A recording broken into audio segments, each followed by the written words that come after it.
Прийшли окупанти до нас в Україну, форма новенька, воєнні машини, та трохи поплавився їх інвентар. Байрактар, Байрактар. Російські танкісти сховались в кущі, щоб лаптем посьорбати довбані щі, та трохи у чах перегрівся навар. Байрактар, Байрактар. Приперли зі сходу до нас барани для восстановлення великої страни. Найкращий пастух баранячих отар. Байрактар, Байрактар. Хто води всяке озброєння різне, потужні ракети, машини залізні, у нас на всі доводи є коментар. Байрактар, Байрактар. Вони захопити хотіли нас зразу, а ми зачаїли на ордів образу з російських бандитів, робить примар. Байрактар, Байрактар. Російська поліція справи заводить, там пивцю рашистів ніяк не знаходить, хто винен, що в нашому полі глухар. Байрактар, Байрактар. Веде пропаганду кремлівський урод, слова пропаганди ковтає народ, тепер нове слово знає цар. Байрактар. Байрактар. Байрактар. Байрактар. Байрактар.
Yes. The Leaf Spring Army sends its regards.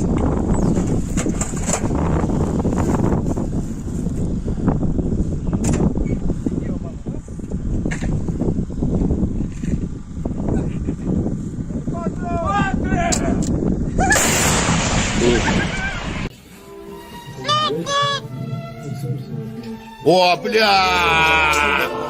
Игорь!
Hello, everyone. I'm the Enforcer, and I'm accompanied by Enforcer Matt. And good evening, folks. It's Enforcer Matt, and welcome back to day 438 of the news. And it's good to see you all once again on another fundraising night. And of course, we're going to be covering the past 24 hours of the news of the war in Ukraine. But before we get to the news, it is, of course, Sunday night. And Sunday night is the Sunday Fundraiser Day. Hence the name, the Sunday Fundraiser. Tonight's fundraiser is for Doctors Without Borders. It is actually our favorite nonprofit to run on this channel because they have been doing amazing work ever since the very beginning of the war to save the lives of citizens and soldiers who are inside of Ukraine and find themselves to be the unfortunate recipients of Russian attacks. Of course, our goal tonight is $5,000, just to make sure that it is known what the exact goal is, because in case of you do not see it, they never show. Oh my God, DCC Prime just threw in $200. Dang. Good Let's God. go. And I think that oh, actually, my phone's not updating on the figure because they don't have the figure in the live chat anymore. YouTube removed that. But right now, I think we're sitting around $1,700 raised in total for Doctors Without Borders at this very minute. Of course, I have no doubt whatsoever that the Lee Spring Army is going to blow through the $5,000 goal and get well on its way up into probably way above $5,000, but we'll have to wait and see. And we're a bunch of optimistic fellows. Now, real quick, I'm going to have to go and do something on the side here and open up a second screen with the... Oh, nope, go back. With the stream live in it, because I don't think my phone is updating quick enough to really follow what the fundraiser's doing. So give me just a minute and let me pause that one. Blow through the 5,000. And so we are right now at 1785. And I'll have to flip over there every once in a while during the stream to try and catch the number, since YouTube was so gracious in actually helping us to get the number very easily seen. And so with that, we're now going to be moving on. Oh my God, people are throwing in loads. BC's Comment just threw in $200. We're already up to 2,080 on the fundraiser. No, dang. This has got to be the quickest it's ever happened. Rather than the year's anniversary, this has got to be the quickest it's ever happened. Anyways, with that, we're now going to be moving on into our first bit of news, which some of y'all may have seen in the short war summary. And it appears that while the first two short war summary videos we made were off to a bit of a rocky start, it appears that they've been greatly received once again, and it looks like a load of y'all are actually enjoying the short war summaries. But we showed this clip today in that short war summary of a massive fire that has broken out on a high-rise in Moscow. There is no word yet on the cause, but it was stirring around that such a fire like this literally blotting the entire sky out, may have been caused by partisan activity because the size of the fire is massive. With that, that's the end of the clip, but showing a little bit of the, I guess you could say, after effects of the beginning of the fire, and it's not really that kind of a good after effect. Honestly, I feel like if the Russians had a general surgeon, they would be saying that this is perfectly healthy and perfectly normal. In fact, the sky normally looks like this, and everything's perfect in Russia. But, you know, they don't have a general surgeon to let us know that this is, in fact, safe. We're now going to be moving on from the Moscow news, or more so, the Russian news as a whole inside of Russia, and getting towards the frontline areas like Rostov-on-Don. We saw that a train station, live camera, or something similar, took some pictures throughout the course of last night, and we saw some interesting sights as the Russians are once again dragging in more T-62s on their way to the Ukrainian front lines. We can see an entire train filled with T-62s. In the next picture, we can once again see a side picture. And we can see that even their supply of T-62s is starting to enter that phase where they really don't have any left. And you can see that this one is so bare bones, and it's being transported to Ukraine to be used at this moment. It doesn't have any composite armor on its turret, so it's not a T-62M. You can see the racks where the explosive reactive armor would have been fitted onto it if it was a T-62BV, and I'll pull up a picture of one of those to give you an idea of what that would actually look like.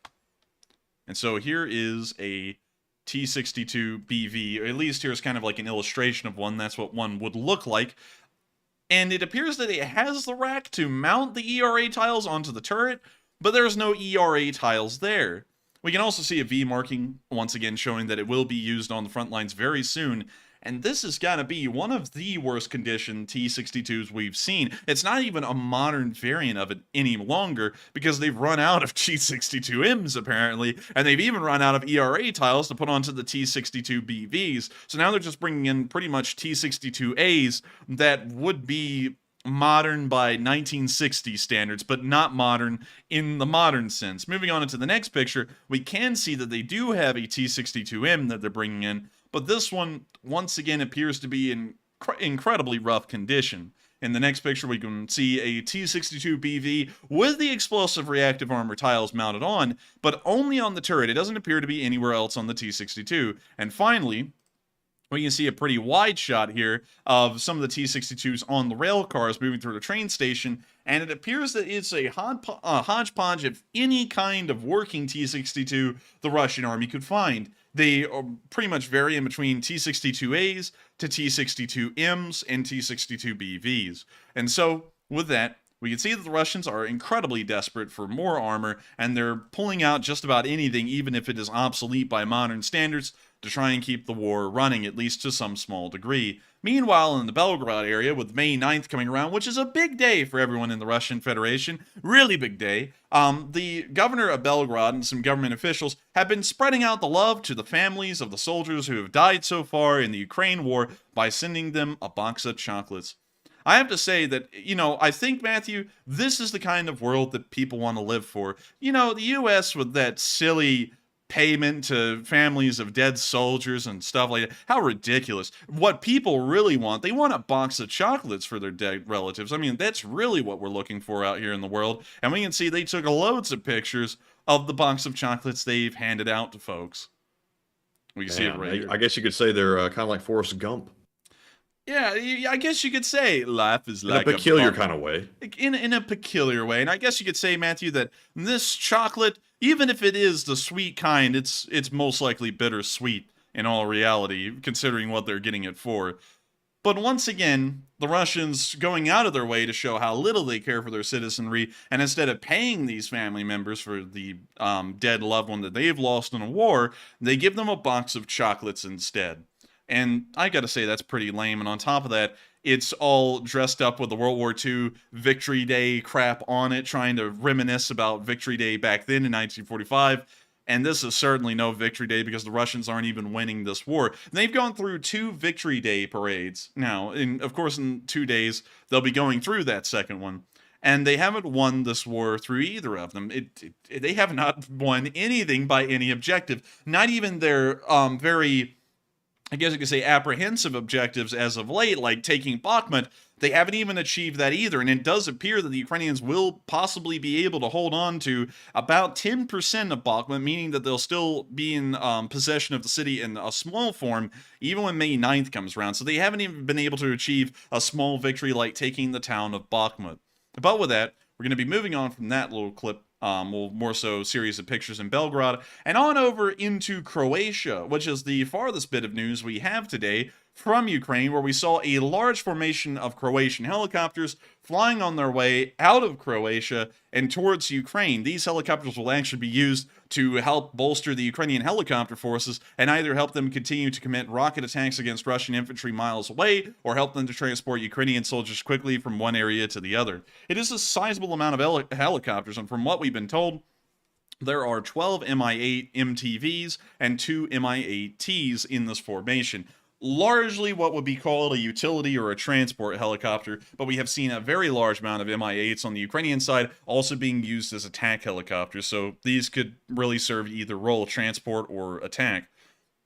With that, we're going to be moving on from that clip and on into Poland, where we saw south of Lublin today. I'm sorry, I don't do well at pronouncing Polish town names. They are really cool looking, yet nonetheless, it took me a long time to figure out that Rezhau is Rezhau and not Rezhau. But anyways, we can see the Ukrainian military training in Poland. And I'm going to have to mute this, but it is a Polish APC they're training on, the Rosomach. And we've seen this before. The Ukrainians will be provided with several hundred examples of the Rosomach, and we can see them driving around a training field in Poland and getting a hang of how the vehicle performs.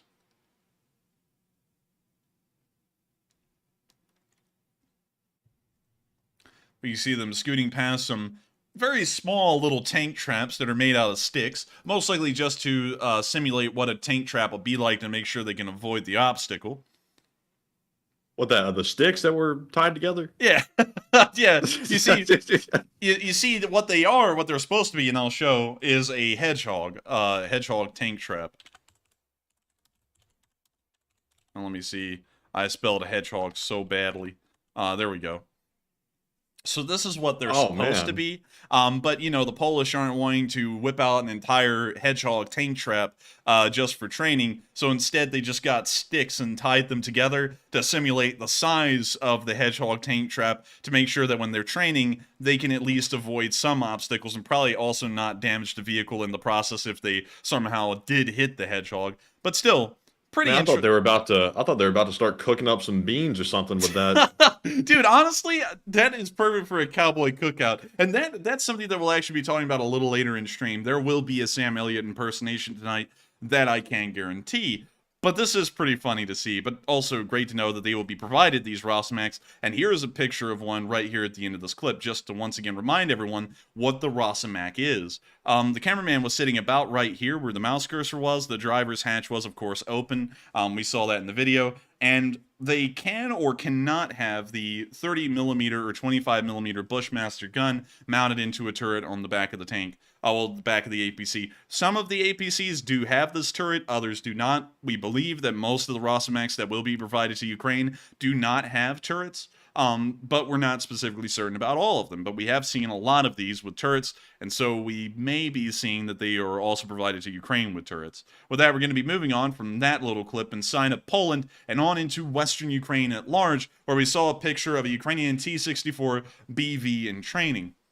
Now, I had to show this picture because I don't know what it is about this picture, whether it be the filter or whatever it is on the picture. And let me go back to this one. This one looks so similar to the colorized pictures of training fields in the Second World War. And let me see if I can get colorized M3 Lee training picture. And let me see if I can find one of these. Because if I'm thinking of the correct... Yep, I found it. It was actually that picture. Now, of course, pretty cool looking. Yeah, look at that. And it's almost like the same filter and everything on the pictures. Yeah, it is kind of. Yeah, I'll go to one that... Oh, dang it, that one's tiny. Here we go. Here's one without all the watermarks on it. But what's so weird to think about this is that war changes a lot in some ways, and then war doesn't change at all in others. Like the training fields and what the tanks are doing in both pictures, rather than them being different, they almost look identical, and the pictures are taken nearly 80 years apart, yet these guys are doing the exact same thing on the training fields that these guys in the M3 Lee were doing back in the early 40s, like 1940 or 1941. It's just really bizarre to see that. It is. And also, what's this picture? Dang. Man, that would be cool Looks to like, see. looks fake, almost like AI or something. Yeah, it does. You know, that's what you always get with the old colorized pictures. They always look fake. I don't know what it is. And they're real pictures, too. It's just that trying to color grade them, it always turns out odd. Like, the colors never really come out perfectly. But at least you get a good idea of what it looks like. And honestly, that looks a lot like northern Alabama, in a way. Yeah, somewhat. It's probably Fort Benning. I bet you it's Fort Benning. I put money on this actually being Fort Benning. Anyway, or Fort Knox, one or the other. But anyways, with that, we're going to be moving on from that. I just thought the similarities in between this picture and that one were striking, and I had to show that to y'all because it's crazy to think that there's been so many instances in this war where you can look at a picture and say the war has hardly changed. Like in this picture with the tank training, or near Bakhmut during the Rasputitsa season, which is still going on, and the trenches were filled with mud, and every single tree had been blown away, and there was no vegetation growing anywhere, and it looked like the Somme during the First World War. It is insane to see that the experiences of soldiers almost 80 to 100 years after the two world wars ended can be so similar to what soldiers are experiencing in Ukraine today. With that, we're now going to be moving on from that little clip in Western Ukraine and on over towards Kremenchuk, where we saw an Israeli air detection system in use. This is the first recorded picture, or instance, of really anything Israeli being used by the Ukrainians outside of an armored personnel carrier or an armored car. This thing is the RPS-42 aerial surveillance radar system. Its sole purpose is to largely just detect any kind of air system. We believe that it may be able to pick up, at least from the caption and what it says here, it may be able to pick up Shahed 136 drones. We're not exactly certain, but it is very interesting to see that the Israelis have provided some equipment to the Ukrainians. Not the Iron Dome system, which of course many people have been wondering and many people have been asking where it is, but it is still great to see that they are getting some equipment from the Israelis at all. With that, we're going to be moving on from that little bit of news and on into our location unknowns. And we have this smallest amount of location unknown news tonight. And I'm actually pretty proud to say that we do, because we are always trying, well, at least I'm always trying when we put together this news, to figure out where these location unknown markers are supposed to be. Most of the time, usually about 5 or 6 of them, we can't really find where they are. Tonight, we were able to find where all of them are, except for 2 of them. And so, we're really happy with those results tonight. And so, the location unknown segment is very short. And now it's time... now it's time for little Sam Elliott as we're about to watch a true Texan in Ukraine. You ever wanted to get out there in a firefight but lasso cattle at 10 a.m.? Well, you're in luck, partner. Introducing the all-new Ukrainian footwear, the Texan boot. This man be dripping. Call this man Niagara Falls, because he be depositing millions of gallons of drip per hour, per minute. This is absolutely incredible. Now look at that. That's pretty interesting. Now, I've never seen It's definitely different. It's definitely different. I would say it's certainly a fit.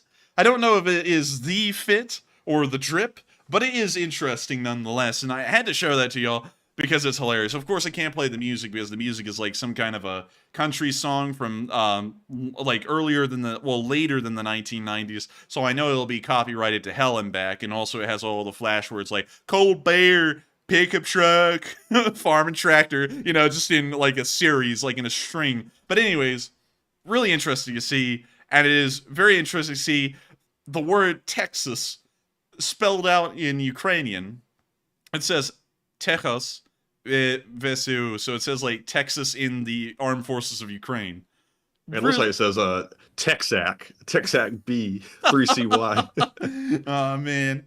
But with that, that's the end of that little clip. A little wild one to see. And we're now moving on to another one that was also in our short form video today, where we saw that a Ukrainian soldier was saved by the phone. A Ukrainian soldier took gunfire today from a Russian position, and one of the bullets that was about to strike him clear to his heart ran into his phone instead, which was placed right in front of his heart. And the bullet stopped, well, the phone stopped the bullet from piercing clean through and right through his heart, killing him. And you can see him showing off the phone right there. Пуля нахуй. Тупо.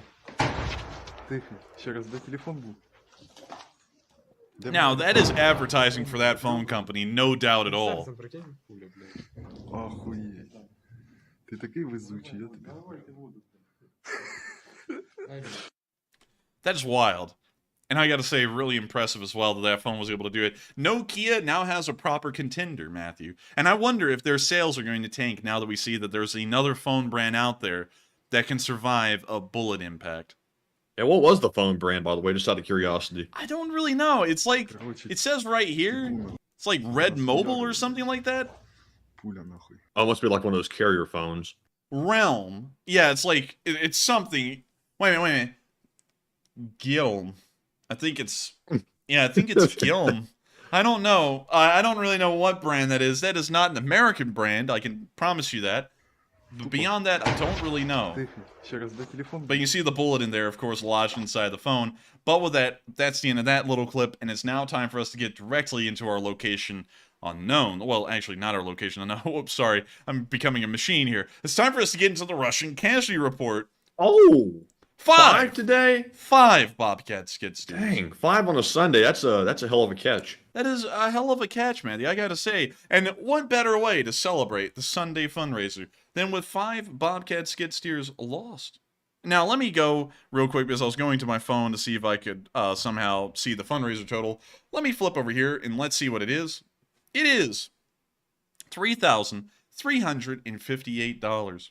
And what a better way to celebrate the fundraiser tonight and the $3,358 that have already been raised tonight in the celebration of 5 Bobcat skid steers.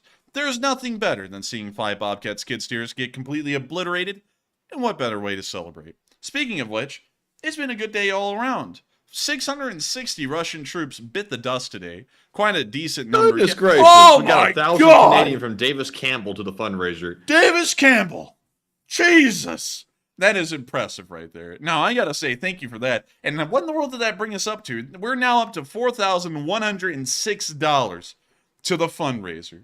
So, we're getting pretty close. We're getting about $900 or less towards the $5,000 goal. We're getting on there. And you know what, Matthew? We haven't done this a lot. I feel like it may be time for a general order. Is it time? I think it's time, Matthew. General Order number 19, I believe that it would be the correct numbering. General Order number 19 is now in effect. If you have $5 to throw into tonight's Sunday fundraiser, throw it in right now. If you are a member of the LSA, a General Order is an order that must be followed. $5 for Doctors Without Borders. I'm going to be throwing in a 20 here real quick, but let's send this thing on over the top in record time and get this thing on into $5,000. And so with that, General Order number 19 is now in effect. We're now going to be moving on back in... Wait a minute. Man, this thing got me... 150? Tom Dang. X-Men throwing in a 10. And the General Order is coming in soon. But with that, we're going to be returning back to the casualty report while the General Order goes absolutely insane. And we can see that 10 armored personnel carriers have also been lost today. That is right within the average. We also saw that 16 supply trucks were destroyed. Also, once again, a fairly good number, and always good to see that the Ukrainians are taking care of Russia's logistics and wiping it out quicker than the Russians can be resupplied by it. We also saw that 6 tanks were destroyed today. That is right within the war's average. Once again, great to see. We also saw that 18 artillery pieces were destroyed. By modern figures, that would be 3 artillery batteries. By our metric, that would be around 5. Oh my God. Oh, we'll get to that in a minute. I think we just passed. Wait, hang on. No, we need to look at that now. We are Oh! $2 away. We did it! Oh, We did it! Oh! Jaga, Igor! We did it! We have passed $5,000 onto the moon! And so with that, we're getting back to the casualty report. But that is unbelievable. And I gotta thank y'all all for helping us to get to $5,000 again. Mark! Get through at Goodness. 500! Yeah! Man, this is a crazy night. But anyways, getting back to the casualty report. Once again, 18 artillery pieces lost, quite a considerable number, one of the highest we've seen. We also saw that 18 drones were lost. We also saw that 2 MLRSs were destroyed as well. Quite a decent loss for today, and once again, all the numbers in most categories are either on average or above average, which is good to see, and letting us know that the Russians will once again be hurting for manpower here within the near future, although they've never really stopped hurting for manpower. With that, we're now going to be moving on from the casualty report and on into the frontline news itself. And we have a pretty decent amount of it from all the way near Shebekino, right on the Russian-Ukrainian border, and all the way down to Kherson itself. There is a load of news to cover tonight, and all of it is pretty wild, I'd have to say. But before we do, I have to thank everyone so much once again for helping this fundraiser to get to where it is. Right now, we are sitting at $5,824, and it's constantly rising. I think it'll actually rise again. It's now at $5,829, and it's still going through the roof. Dang. Oh my God! Hal Rose just threw in 500. We're up to $6.4 thousand. It's crazy. Man, that's crazy. But I've got to say, I got to thank every single one of y'all so much once again for helping out these fundraisers like Doctors Without Borders. This is what the Lee Spring Army is all about. Is doing amazing things like this. And who can imagine what $6.4 thousand to Doctors Without Borders will be able to provide in terms of life-saving surgeries and other medical equipment that Doctors Without Borders will be using to help out Ukrainian soldiers and citizens who have been wounded or almost mortally wounded in this war so far. And I got to say, the service that y'all do to help out in Ukraine through these fundraisers is unbelievable, and it's really what this channel is all about, and is what the Lee Spring Army is known for across the entirety of the internet. And so thank you to every single one of y'all so much once again, all of the $5 donors in the general order, all of the massive donors that we'll of course probably call out here in a minute, and everyone else. We've got to thank y'all so much for helping this thing to be possible and to help us to make these fundraisers what they are, which is incredible and amazing in the amount of support that they're able to give. And so with that, we're now going to be moving on into our polls. But before we move into those polls, I want to make sure that we call off all of the massive donors for the night that have been able to help this fundraiser to jump leaps and bounds. And so with that, what do we got, Matthew? All right, so we have a bunch, and also bear with me because right now I have super chats, live chats, and also some other things in the spreadsheet, so I think I've gotten a few things mixed up, but let's see how we can do. First up from the live chat, I see a 50 Canadian from Bill Vanderpool, and thank you very much for that generosity. And now moving into the spreadsheet, we have a $1,000 donation from Davis Campbell that we called out earlier, which is so far the largest one of the night. So big shout out to Davis for that. We also have a 500 from Mark, Colonel of the LSA. We also have a 500 from Hal Rose, as well as several 250s. The first is from AJ, the second is from G-Man's Watching, and the third is from Nicholas Conder. And then we have a few 200s. The first is from DCC Prime 1, then we have one from BC Skyman, RFH Brand Account, and then we have a 100 from Donna Olson, the enforcer of all people. Then we have one from Eric Hutchins, Evere Anthony, John Nilsson, Cindy Mitchell. Then we have a 69, two of them, from PsyOps. Nice. And up next, we have a $55 not super chat, a donation from Steve Furman. Then we have a 50 from Rad Doctor, Greg Carrier, Jay Burn, Panama Floyd. Herd of corgis! What did they put in? $1,000! Oh, man, that's crazy. And we also have a 50 from Sturmeyer, Miranda Nelson, Richard Bell, John Gamber, and also Axel K. And I believe that is all of them, unless I missed one while I was reading those off. But once again, big thanks to all of you for helping us to reach the goal. We're up to $7,777 on the fundraiser. Absolutely incredible. Another successful night. And I gotta say, I gotta thank every single one of y'all once again, because somehow in 40 minutes, we've been able to get not just past 5,000, we've almost gotten up to $8,000 raised on this fundraiser. And I gotta thank every single one of y'all so much once again. Everyone we called out, and of course, the hundreds of y'all that we have not been able to call out for helping this fundraiser to get to where it is. It's absolutely unbelievable to think the Lee Spring Army is able to come together every single Sunday and do this. And I've got to thank y'all so much once again. It's amazing, and it's what makes the Lee Spring Army as special as it is. And so with that, we're now going to be moving on from that and on into the polls and hearing what y'all been thinking about some of today's hot topics. And so, Matthew, what are the hot takes? All right, so the first one says, Prigozhin claims to have received combat orders and guaranteed weapons shipments from Russia, and what are your thoughts? 54% said Wagner will stay in Bakhmut, 7% said unsure, 30% said I never believed him initially, and 9% said Wagner will leave Bakhmut anyway. Now, I will say, I still don't see any reason why it would be a feint on Prigozhin's part to make this whole situation happen, because the Ukrainians haven't changed their posture to our knowledge, so it hasn't accomplished anything. So I will say that it looks like something is going on behind the scenes between him and Putin that has caused him to now basically reverse course 180 degrees, and they're now going to stay in Bakhmut from the looks of it. So, Enforcer, what say you? I would have to say, in my honest opinion, it seems as though he may have been threatened with his life, and so he's deciding that he's now going to keep them there. The fact that they're going to get ammunition is probably a lie as well. They're probably not going to get any ammunition, and he's just going to have to shut up and deal with it now, or otherwise have a firing squad show up to wherever he is and kill him on the spot. That's honestly what I'm thinking's happened, because the fact that he's made the Russian government look like an embarrassment is not a good thing, and that's never looked at well in the Russian government. And so, if they try and leave, they'll probably get killed. And if they don't try and leave, they're most likely going to turn them into a suicide unit at this point, where they just run them into head-on assaults against the Ukrainians until they're whittled down to non-existence, and then they'll move in Russian regular forces anyways to keep it going. That would be my honest opinion on what's happening. But with that, I hope that does address that poll fairly well, at least, of course, in my opinion. And with that, we are on to the next one.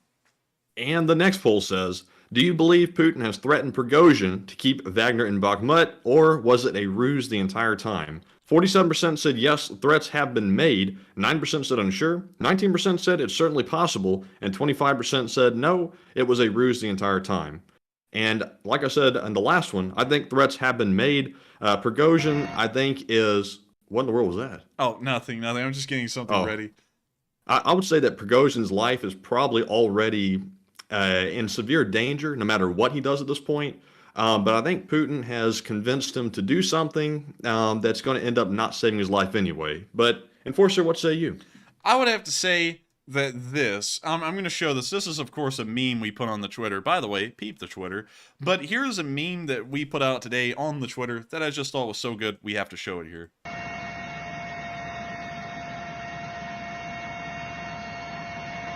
Шойгу! Боеприпасы! Now, Oh, man, That that right- was gold. that was a gold meme. I love that meme. And also Matthew I don't even know where the hell Matthew found that one, but it was amazing. But I would have to say that this outburst right here, and of course this is a meme from the outburst, but there was, of course, a whole 3-minute rant that this guy made where he pretty much cussed out the entire Russian government. That doesn't go over well, just in case anyone doesn't know. And also, does anyone remember, because I said this about 3 days ago, does anyone remember the dog food story I told y'all? That guy got put in prison for 5 years. 5 years for uncovering the corruption of a quartermaster at a military base in Siberia. 5 years. He got 5 years for that. People in the press in Russia get executed for less. Stuff like this right here, like this outburst that Prigozhin did, is within the realm of, you have now committed crimes against the state. You've gone around and violated every single woman in the Russian Federation and a whole bunch of other made-up crimes, and we're going to put you to death for that. Or he's going to be found dead in a park somewhere near a kindergarten. It's on that. It's well within that realm, at least as far as Russia goes. And so I think that he is certainly not going to be surviving this war in one way or He's another. a dead man walking. Yeah, he's a dead man walking, and he's thinking that maybe he's thinking he can buy himself some extra time if he sits there and keeps the Wagner in Bakhmut and allows it to be ground down to a pulp. But at this point, he may as well be dead. There's certainly some kind of a threat that's been passed to him that has made him immediately reverse course from we're leaving now to now we're staying for good. That was a complete 180. So with that, I hope that does address the poll in my opinion. Also, make sure to check out the Twitter because Peter, the Twitter's here. And it's an amazing Twitter. It's an unbelievable Twitter. It's a great one. Also, make sure to follow. Link is in the description below, by the way, in case of y'all have never been over there. But with that, we're now going to be moving on from that poll and on into the next one. All right, and the third poll says, do you think Russia will cancel its flagship Moscow May Day Victory Parade on May 9th? It looks like 47% said no, it will proceed as normal. 14% said it depends on the situation. 9% said unsure, and 30% said yes, it will get canceled. And I'm going to go with the 14% that said it depends on the situation. I saw some folks, about a week ago or so, saying that the drone attack on the Kremlin was designed to give Moscow a way out to cancel the parade. I really doubt that was the primary purpose of it, but it could be used to justify the cancellation of it. But today it was seen they were doing rehearsals for it. So with that being said, it's probably more likely it'll go ahead as normal, but it depends. So Enforcer, what say you? I think it will go ahead as normal, in my opinion. The Russians weigh heavily on this May Day parade. It's a massive thing as far as propaganda is concerned inside of Russia and around the world. They, of course, have saved their best equipment for this parade. They make sure to go out of their way to save their best equipment for this parade. And so, as far as Russian equipment goes, they may not have enough to do victory parades in small form around the entirety of the country, but they will pull all of that together for the cameras, so that way everyone in the middle of rural Siberia can watch on their TVs as all the tanks go rolling down Red Square along with the soldiers. They are going to do that parade. I feel like hell or high water. If something happens and something is blown up and people end up getting slaughtered on that parade, they'll try and make them martyrs or something similar and say that's why we should keep the war going. But they will not stop the Moscow parade, and they're also probably not going to stop the St. Petersburg parade either, because both of those are big for propaganda significance. So with that, I hope that does address that poll in my opinion fairly well. And with that, we are on to the next one. All right, and that was our last poll for now. So real quick, I want to call off one more donation. This one is from Scott PGH, and he put in a $50 donation to the fundraiser of the night. And we're currently up to $8,175. So well above Holy goal. moly. And big shout out to everyone for being so generous and supporting it tonight. And with that being said, we are actually going to move into our super chats that we missed from last night when our power abruptly went out for no apparent reason. So the first one we have is from TTC ZMX, who puts in a 20 and says, won 200 tonight on the Red Sox. So I'm donating some of that. And can you talk more about Ukraine's possible counteroffensive? Hey, and I thank you so much for the support. By the way, just want to clarify this. There is no way to super chat the channel tonight. If you do want to support it, just make sure to show up on Tuesday. You can support it then. But these are ones from last night because as some of y'all may know, the power went out last night and we weren't able to come back on air because the power was completely out. So we had to take all of these super chats that we did not answer and the live chats from yesterday, and we brought them over to today. So we're making sure to answer last night's super chats and live chats during tonight's stream. So just clarifying that, just in case there was a little bit of confusion as to why they're not live chats, that's the reason why. But to answer that, first off, congratulations on betting on the Red Sox, apparently. Seems that it may have paid off. And also, I don't want to get into a lot of specific detail about what the Ukrainians are most likely planning for their counteroffensive, because, you know, it's always a bit of an OPSEC thing, because while it may be guesses, and a lot of people think that what people say does not matter, it really does matter, and it can end up getting people killed, because, you know, with how incompetent the Russians are, people out there on the internet may be saying stuff the Russians have never even thought of, and so you don't ever want to give them any extra ideas, just in case if someone like that is watching. But as far as the counteroffensive goes, we know that they are raising several new brigades, something like 5 or 6 brand new brigades, which is a very large addition to the Ukrainian armed forces, mostly comprised of some of the best Soviet-era equipment they have, and also Western equipment that they are receiving right now. And they'll be using those brigades in the offensive.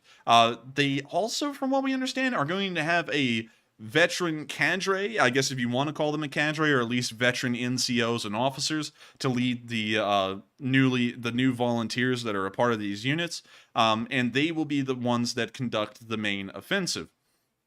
What we're expecting, well, what at least I'm expecting, is something similar to what happened in the Balaklia offensive, where everything seems to be perfectly normal and nothing is really happening, and we see multiple places where that is the case. Kherson, the southern front, and also the northeastern area are parts of the line where absolutely nothing is happening, and as far as we know, it is an information black hole. We don't really know a lot about Ukrainian force size that is in that area, or Russian force size, and that is identical in those 3 parts of the front to what we saw in the Balaklia area, because we used to pass the Balaklia area for months on end, and we would go, nothing is going on here, nothing is happening, because all video traffic, all video footage for the most part was completely censored from this area, and nothing was allowed out. So while the Ukrainians were building up forces here, it appeared that nothing was happening, at least on the news end of things, but that's where the Ukrainians were going to be launching their offensive. And then the day they did, they punched clean through the Russian lines with a single brigade. That one breakthrough caused absolute confusion in the Russian lines, because now Ukrainian forces were starting to infiltrate behind them and start to mess with their rear lines. So these units just went into a complete retreat. It was not organized or anything. It was just a rout nearly out off the field, and the Ukrainians continued to push behind them and continue to break through them. And so the Russians had to continue to race backwards as fast as they could and as far as they could to try and reform a defensive line. And it took them all the way towards the area of Nizhnya Dvanka and Kupiansk to finally reform a defensive line and keep it there. And that's what we're expecting when the Ukrainians conduct this next upcoming counteroffensive.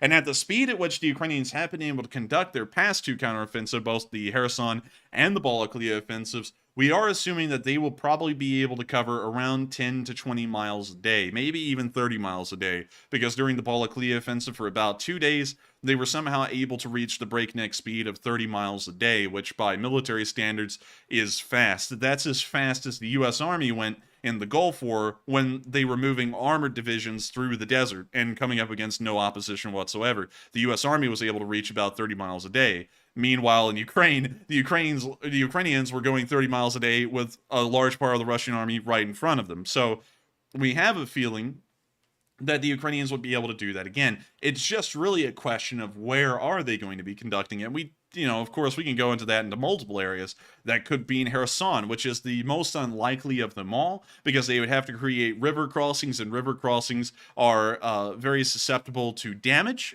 considering that they're very easy to see, very easy to target, and they can also lead to a high amount of losses. And if those bridge crossings are wiped out, kind of like what we saw with the Russians in the Kherson area before, they can pretty much start to wither away and die. So that's probably the most unlikely place that an offensive can happen. But if the Ukrainians are daring and they pulled it off well enough, they probably could be able to do it successfully.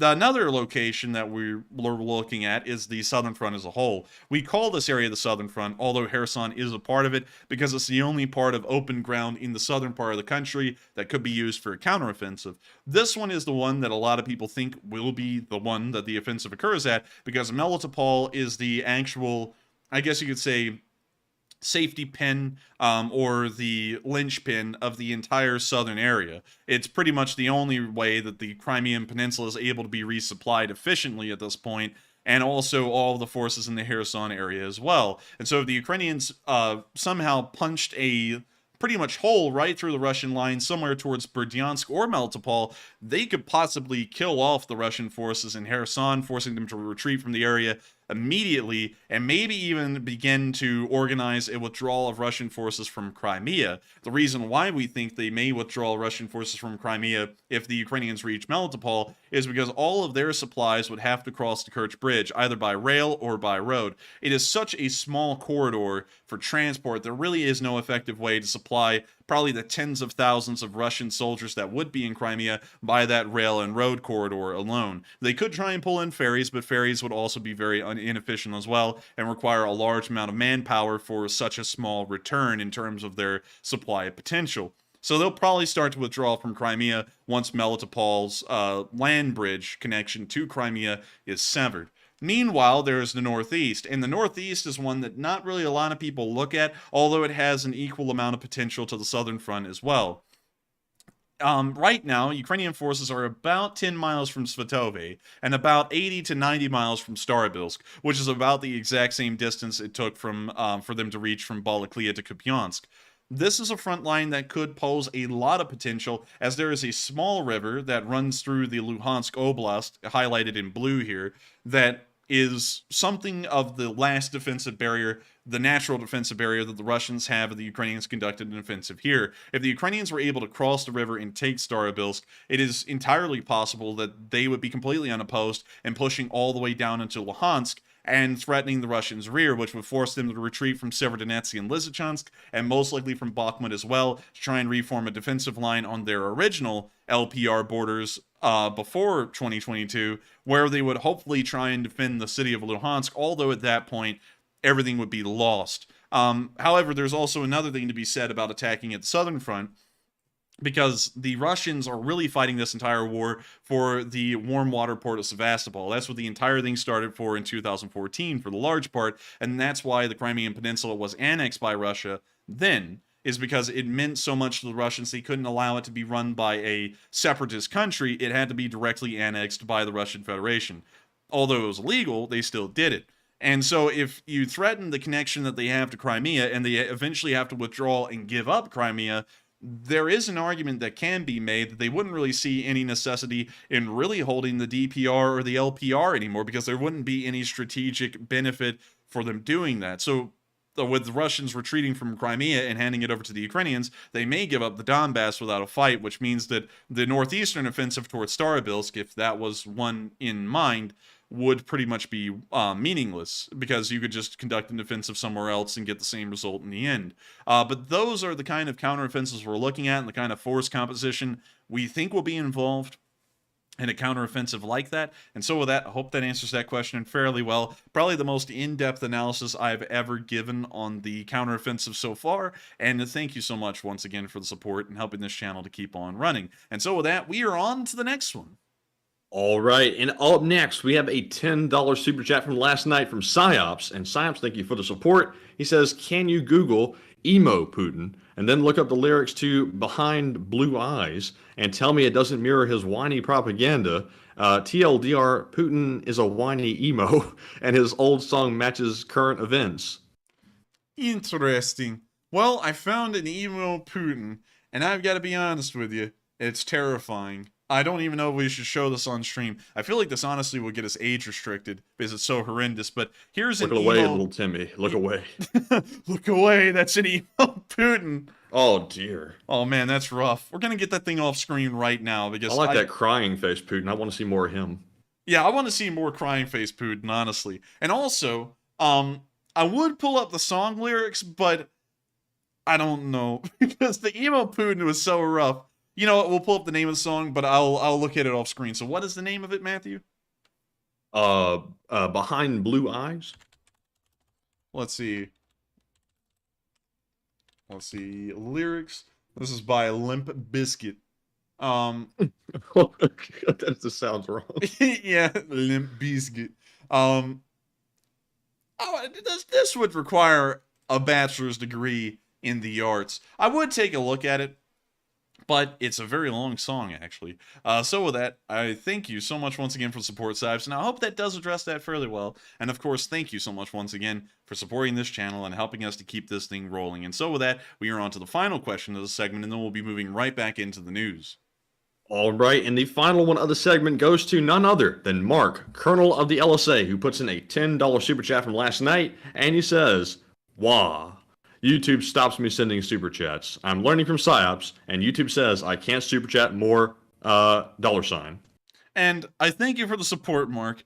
And I have to say, that is a weird thing that they do. Apparently, from what has been explained to me about it, it's apparently to prevent people from committing some kind of a fraud or something similar. But it's sad to hear, and I do thank you for the support, Mark, and helping this channel keep on running.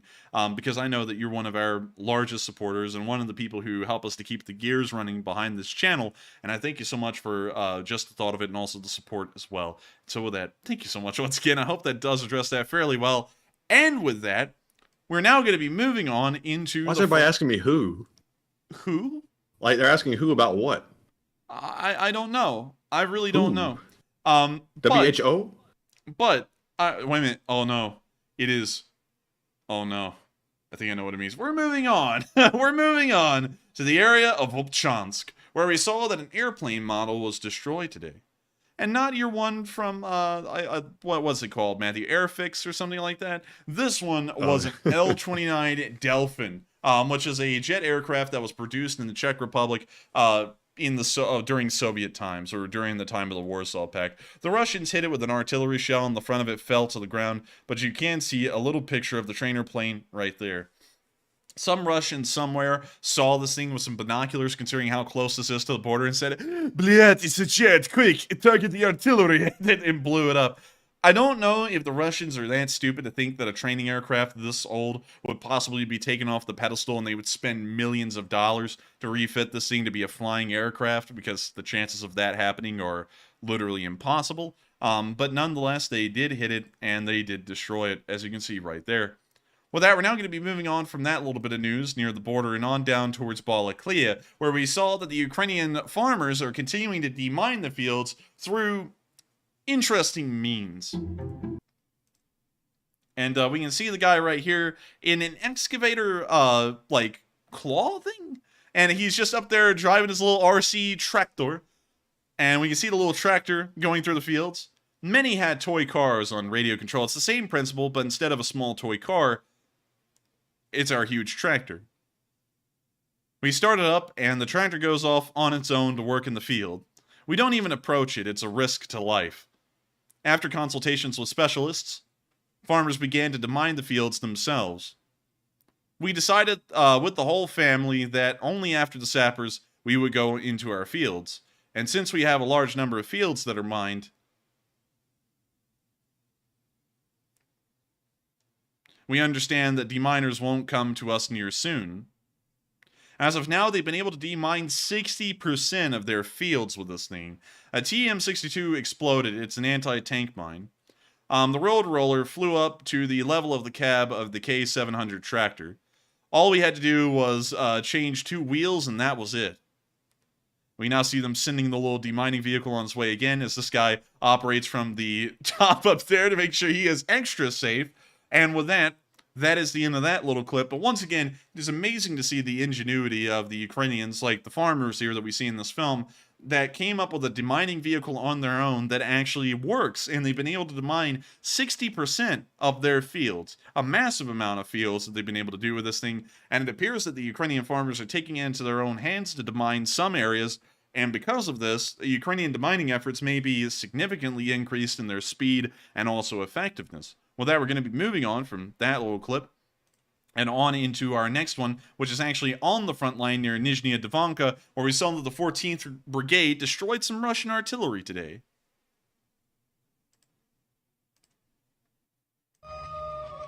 We're going to mute that because we can hear the call of the wild there. We can see the Chulpan out there in the field, and the 14th Brigade hit the thing dead on. The mortar rounds that were mounted onto the Chulpan are now beginning to roast. Did someone order Colombian roast? Because that thing be toasting. We can now see some smoke coming out of the Chulpan after it's been completely exhausted of ammunition to burn, and that Chulpan is no longer. With that, we're now going to be moving on from that little clip and on into our next one near Kuzamivka, where we saw that the Ukrainians were able to capture a massive amount of prisoners today. Бьют вас здесь? Are you being beaten Не here? громче. No. And louder? No. Точно? Are you sure? Yeah. Что нос у тебя? What's wrong with your nose? No. Да. Yes. It fell. Саша? Shasha? Fell. Упал? Fell? Yes. Чё Why did you сюда come пришли? here? Well, say it louder. Why did you come Ну, here? громче говорите, чё сюда пришли? We were Мобилизовали. mobilized. Откуда вы? Mobilized? Where are you from? From the Luhansk Какой? region. Which one? Блядь, Luhansk region. вы же ж, блядь, украинцы, вы You're воюете Ukrainians, you're против, fighting блядь, against your own своего же people. народа, ёб твою на. Why are you asking? Why this Нахуя, war? спрашиваю? Нахуй эта война? Ну вот сейчас вы You're sitting here and saying that you don't need it. Of course you don't Конечно, need вам it. не надо. Ну We и don't need тогда it. не надо. А, блядь, Why do you need it? нахуя I вот would rather это? sit at home with my Я бы people. сидел бы лучше сейчас дома, блядь, со своей. И вы бы сидели бы дома, And you would sit at нахуй, не home and дрожали not бы be здесь shaking сейчас. here. Yeah. And that's the end of the clip, but we can see that they caught another large group of LPR soldiers as prisoner in the area. With that, we're now Man, gonna... look, if his nose actually fell off, the Ukrainian should be like, "Oh, got your nose," and do that old like baby trick. Oh no, Matthew, that's vile. That's vile, Matthew.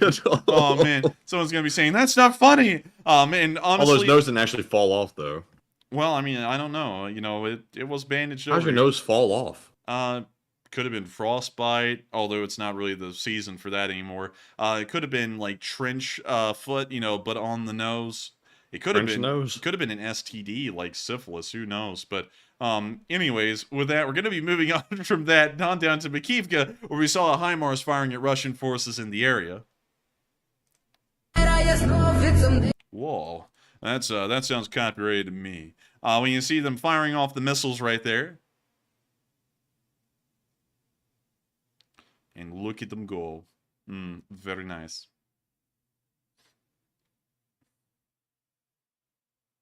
We now see the HIMARS packing up and moving on its way. And with that, that's the end of the clip, but it's nice to see the HIMARS still firing off their rockets. With that, we're now going to be moving on out of the northeast and on down towards Bakhmut. Interestingly enough, the front line has hardly moved in the Bakhmut area. As you can see, the Russians have been able to advance forward literally half a block in this direction and about 200 feet in this direction as well.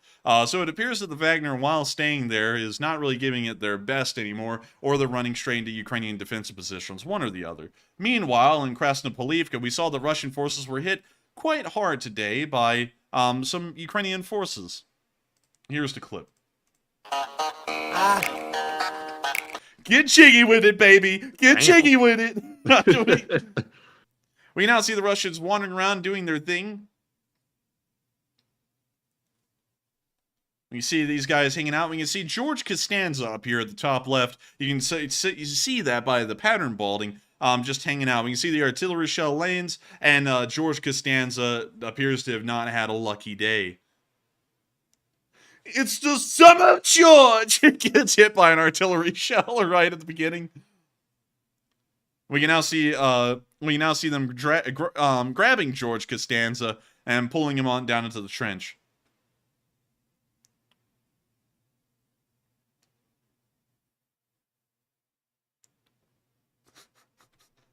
And now they're getting him on in there. And I feel like at this point, Matthew, of the clip, we ought to hear it. Ding, ding, ding, ding, ding, ding, ding, ding. Oh You yeah, know, the, like the it's- slap bass thing. Yeah, we ought to be hearing something like that. But it looks like the summer at George ended a little quickly this time around, and George Costanza, he didn't make it out. So we're gonna be moving on from that clip. Candy Nose Twinski said, "This is going to be the summer of George." No, it's not going to be the summer of George. George is gone. But with that, we're moving on down to Berkivka, where we saw a Russian tank burning near to a Ukrainian trench.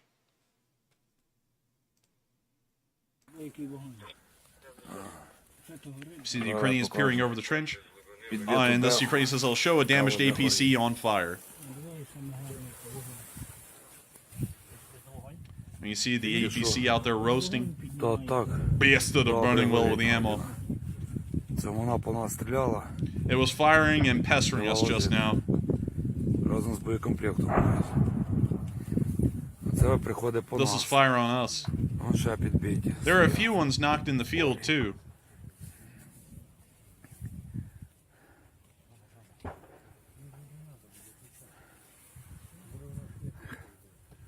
Red hot. It's burning. Ох ти, дивись, вогонь, все. Так. There's a fire. We hear ammunition explosion out there. Let's sit down. Тут є снаряди з неї. The ammo inside is exploding. Все на купі. Мешка, привіт. Misha, hello. Oh, hello there. Подивіться, подивіться. Are you going to look? Тільки чуєш, тільки акуратно, careful. ну, щоб не зацепило. Sasha is laughing. Саньок сміється. Добре.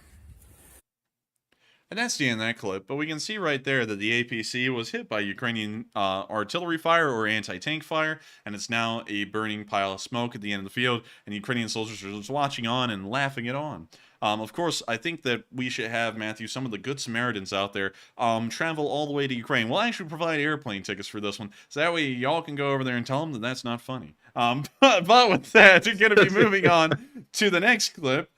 In the area of Yehidne, where we saw Ukrainian bombardment destroying some Russian forces. As John Webster throws in that solid $100 donation. Hey, what are we at, by the way, right now? We're at 8,527. Splendid. Splendid. Wonderful. Incredible. And here are some Russian... Splendid. Here are some Russian... Oh, Okay. wee wee. Wait a minute, Matthew. What type of tank is that? That is La Croissant. Throw it in reverse, Macron. Jimmy, can I have some of that croissant? But anyways, we're going to mute that. And we can see the Ukrainians blasting this trench line right here, taking it on out. And this multiple zoom effect, it's incredible, I've got to tell you.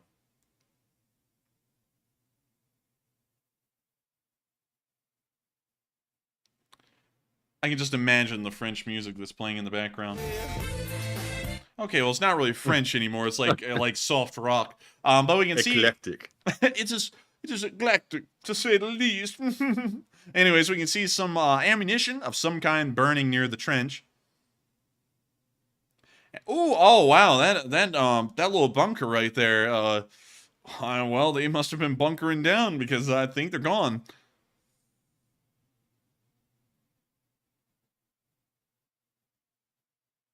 Yeah, this outpost is gone. If it was even here, there was probably like 5 guys here. They're no longer here.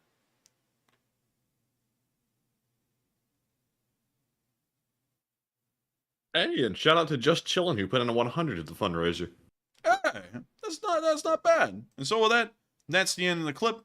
Also, one second, I actually saw someone, because I'm not going to let this one start, because usually someone says something, and then people just pick up on it and run with it. Someone said, those are actually Ukrainians getting shelled. Actually, it says right here, the Ukrainian artillery bombardment successfully destroyed the Russian army stronghold somewhere in the east of Bakhmut. I have to make sure to nip that one in the butt before people start going insane with that one, because, no, we didn't get that one wrong. Those are Russians, and it appears that one guy's hanging out in the trees. Well... interesting, to say the least. We're now going to be moving on from that clip and down into the city of Bakhmut, where we saw Bakhmut today. Kind of sounds like a news channel out there that's known for spreading lies and misinformation. I don't know. What are they called, Matthew? It's something today. RT, but we're not talking about a Challenger. No, we're not. You know what? Before we watch this clip, what is Russia Today saying today? You know, we can just pull them up. Let's see what they're saying. Putting out that breaking news. Oh no, the headline is Kissinger. Oh god. Oh man. Well, you know, whatever. Anyways, let's see what else. They said they'd shoot anyone who wanted to go to Russia. A look at Solar, the town captured from Ukraine earlier this year. Wagner to get... Wait a minute. It says no proof U.S. landed on the moon. Ex-Russian space boss. That was like, what, 70 years ago? Man, that's how much they trying to discredit the United States, is they just come up with crap like this. And look, Ukraine vows to continue killing Russians worldwide. Like, they just got the Mossad out there here in the United States just finding Russians in Washington, D.C. and mowing them down. Their motto is question more. You should question the hell out of these headlines. Yeah, they're full of crap. Man, you gotta question the shit out of this, because what in the world? Wagner, I'm sorry, I always say Wagner for some reason. To get as much ammo as we need, Prigozhin. He didn't say that. Oh, come on. Berlin court partially lifts ban on Russian flag. Big news, big progress, I guess. Let's see.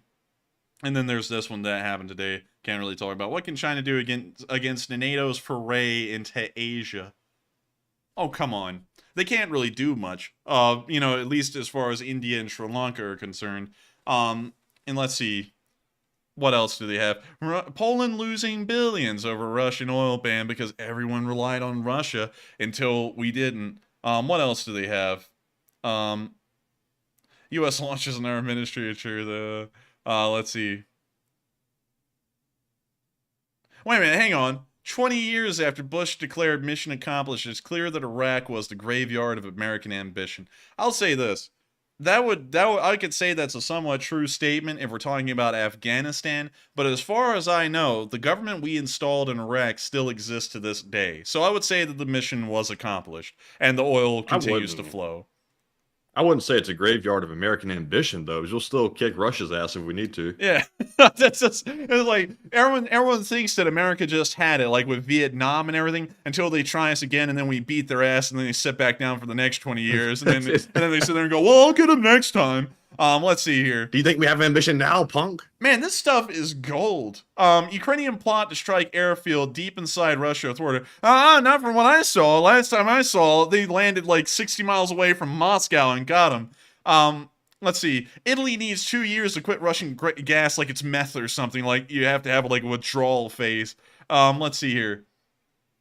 U.S. asked Turkey for access to Russian air defense system. Now, that might actually be true. I wouldn't doubt that at all. Wagner to hand key Donbass city over to Chechens. Oh, wait a minute. But I thought they were still staying there. What happened to that? What happened to that? Up here. What happened to that? Now they're changing the story down here. Oh, and they contradicting themselves on their own page. Look at this. Why Ukraine's much anticipated counteroffensive could end in failure. I think I heard that many times before as well, and we've always seen that they've been able to beat the hell out of the Russians every single time. This is gold. Honestly, if you want to click it? Yeah, click that one. It says analysis. Let's see real quick if there's like a headline. Let's see here. No, block. Let's see here. Been doing RT analyzed, you know, the non-biased Russia Today called Russia Today analyzed readiness of the AFU. Like, they have in-depth insights, but this time we'll discuss the main challenges that may prevent Kyiv's troops from implementing or developing its political leadership aims, and perhaps most importantly, those of its Western sponsors. How charged wordage. Difficulties with logistics. Now, this is something the Russians are very familiar with, having no logistics whatsoever. Wait, look at them putting in the suggestion. With so many challenges, scroll back down a little bit. With so many challenges, is it possible the AFU could postpone the counteroffensive? That sounds like a request. Yeah, it really does. Let's see. Wait, to successfully... Wait, there's a conclusion down there, too.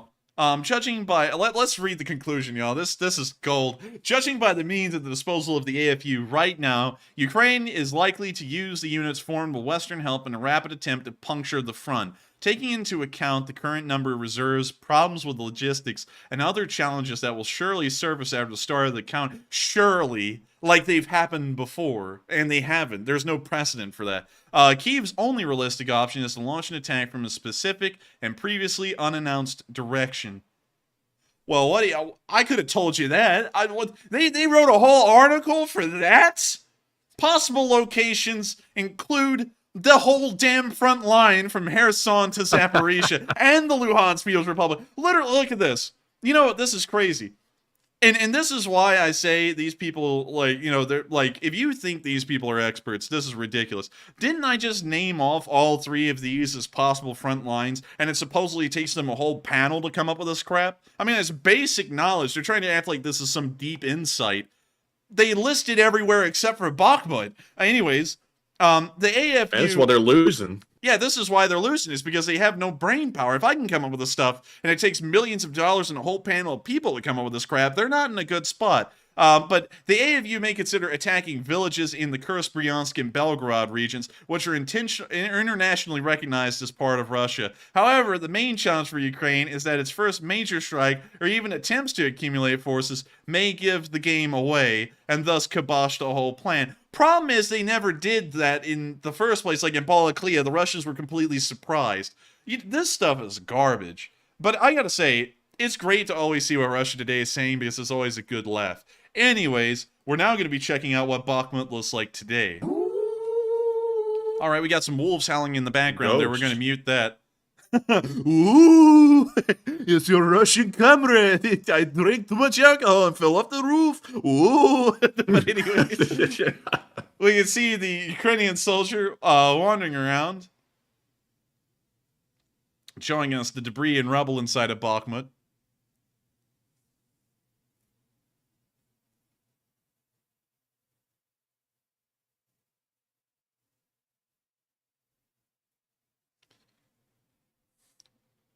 Oh, man. I wonder what the song's turned into.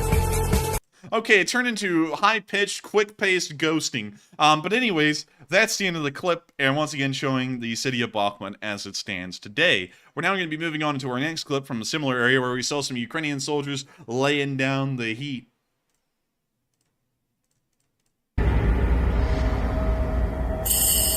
And now we can hear the good, bad, and ugly playing in the background as the Ukrainian soldiers step out into the street and prepare to lay down some fire so that way their unit can move.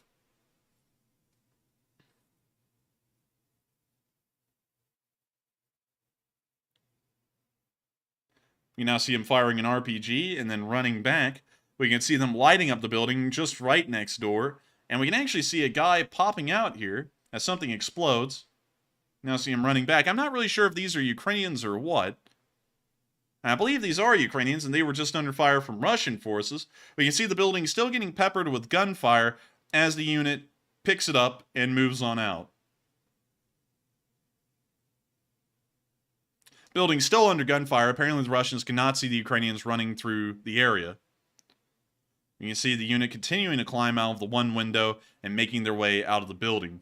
The Russians still completely unaware and firing at the second and third story windows.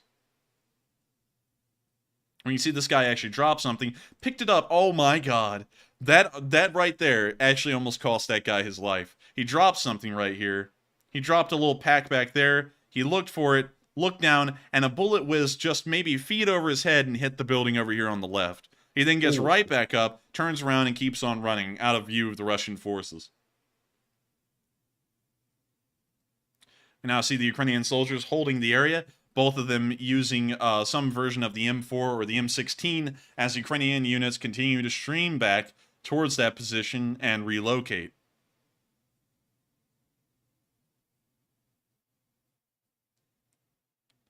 We now see them moving on from the area, now having successfully evacuated their soldiers from the building in front of them, and they're now moving on to another position. And with that, that's the end of the clip, but giving a little bit of a look at the firefights and the activity that the Ukrainians are conducting inside of the city. With that, we're moving on to our next clip where we saw some armor moving through the city of Bakhmut as well.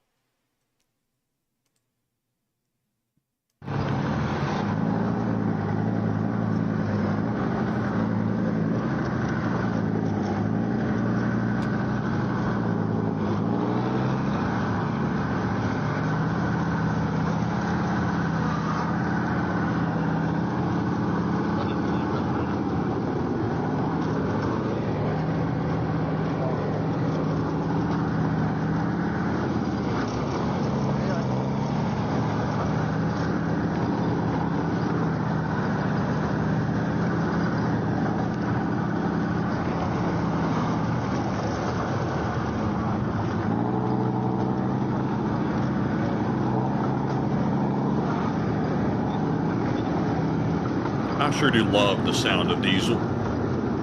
Блять! Что ебанулся нахуй, так резко тормозить? Oh, but unfortunately must be AFK. Why? Why do you always have to say something when I'm AFK? Why? Why? Yeah, but I love the sound of diesel. It's great.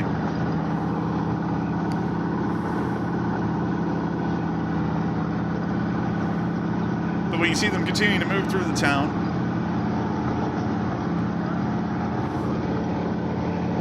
See the destroyed buildings all around them. А тут развертайся! Развертайся тут! You now see the driver about to conduct the left turn here.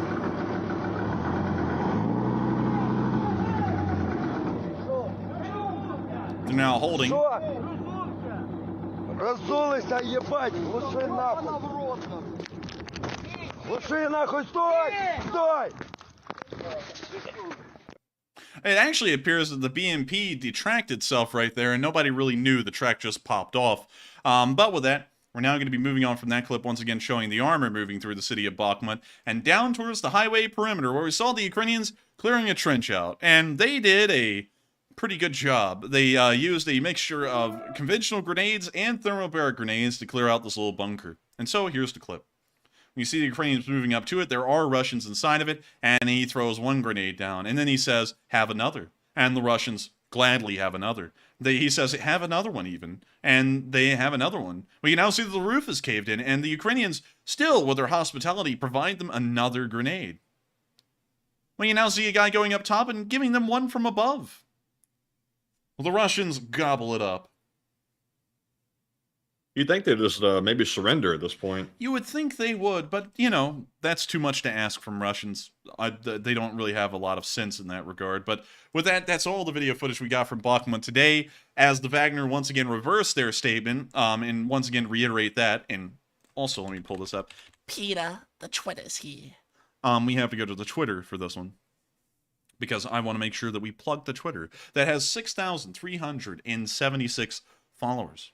Make sure to go follow it. Link it in the description below. But moving on down, we can see that Matthew has been putting in the news. He has been putting it down solidly. But moving on down here, Prigozhin claims to have received a combat order from the Russian Ministry of Defense. Instead of telling him to leave the city, they're telling him to stay. He also claims that the ammo and equipment that he was wanting will be delivered soon. And of course, this is a huge change of events from yesterday when he said that the Wagner unit was leaving effective immediately. Now they are leaving at this, well, they're never leaving, ever, at least at this moment. And we can see the shriveled nutsack down here. The Shoigu! But anyways, that is little Nutsack there, and that is the news on Nutsack and his group of merry men. And it appears that they won't be merry or alive for much longer. We're now going to be moving on down towards the area of Orlivka, where we saw that the Ukrainians were able to destroy a fleeing BMP. As Malachite throws in a whole $100. Hey! That's 100 smackaroos, bringing the thing up to $8.8 thousand.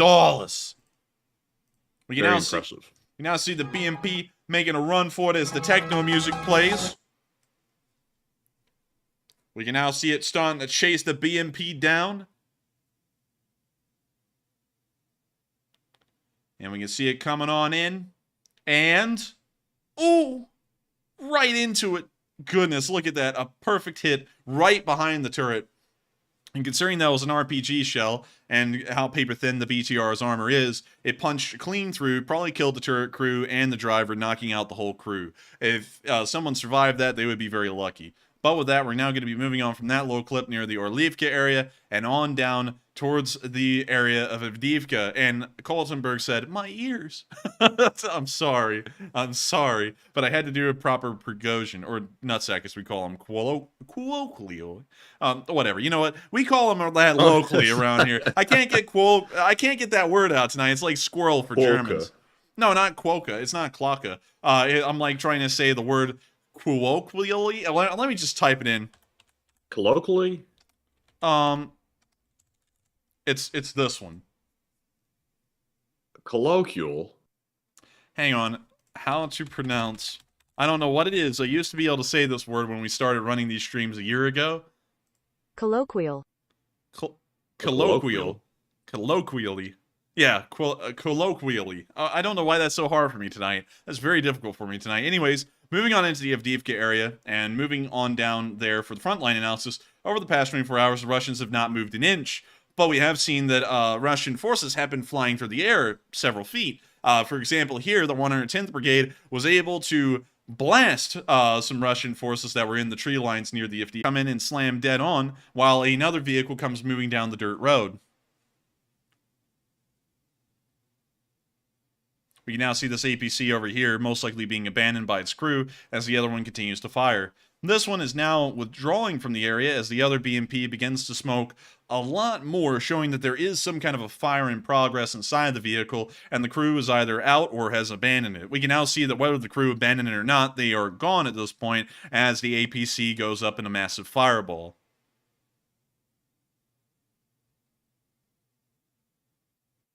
We can now see another APC that appears to be in a different location. It may have been the one on the dirt road originally on fire. And we can see that the roof is split into multiple pieces, or broken up as they call it.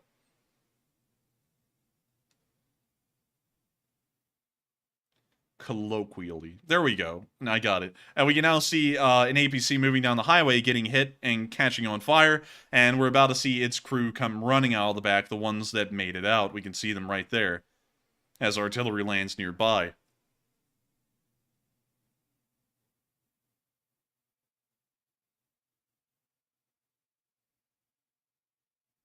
Now see them running over to the side of the street, or the highway more like, and that's the end of the clip. But the 110th Brigade did an amazing job today, wiping out these armored forces and making sure that they wouldn't make it further into the fields behind Avdiivka.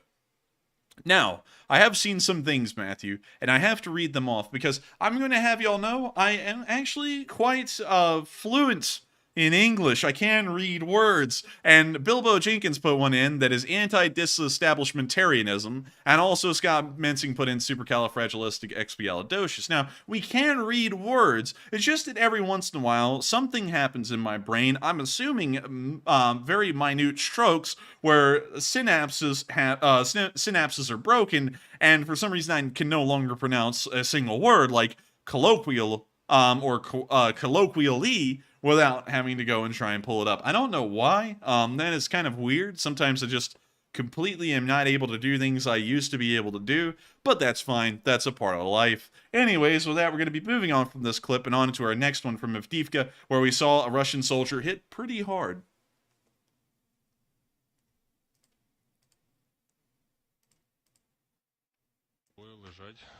Two people are in the center of the frame, 2 injured. They left the neighboring house and are now waiting for the help that should come, but they do not wait. І зараз чекають на підмогу, яка має підійти, але вони її не дочекаються. Тому що зараз Now the group is coming. We rest. Бам. Що, відпочиваємо.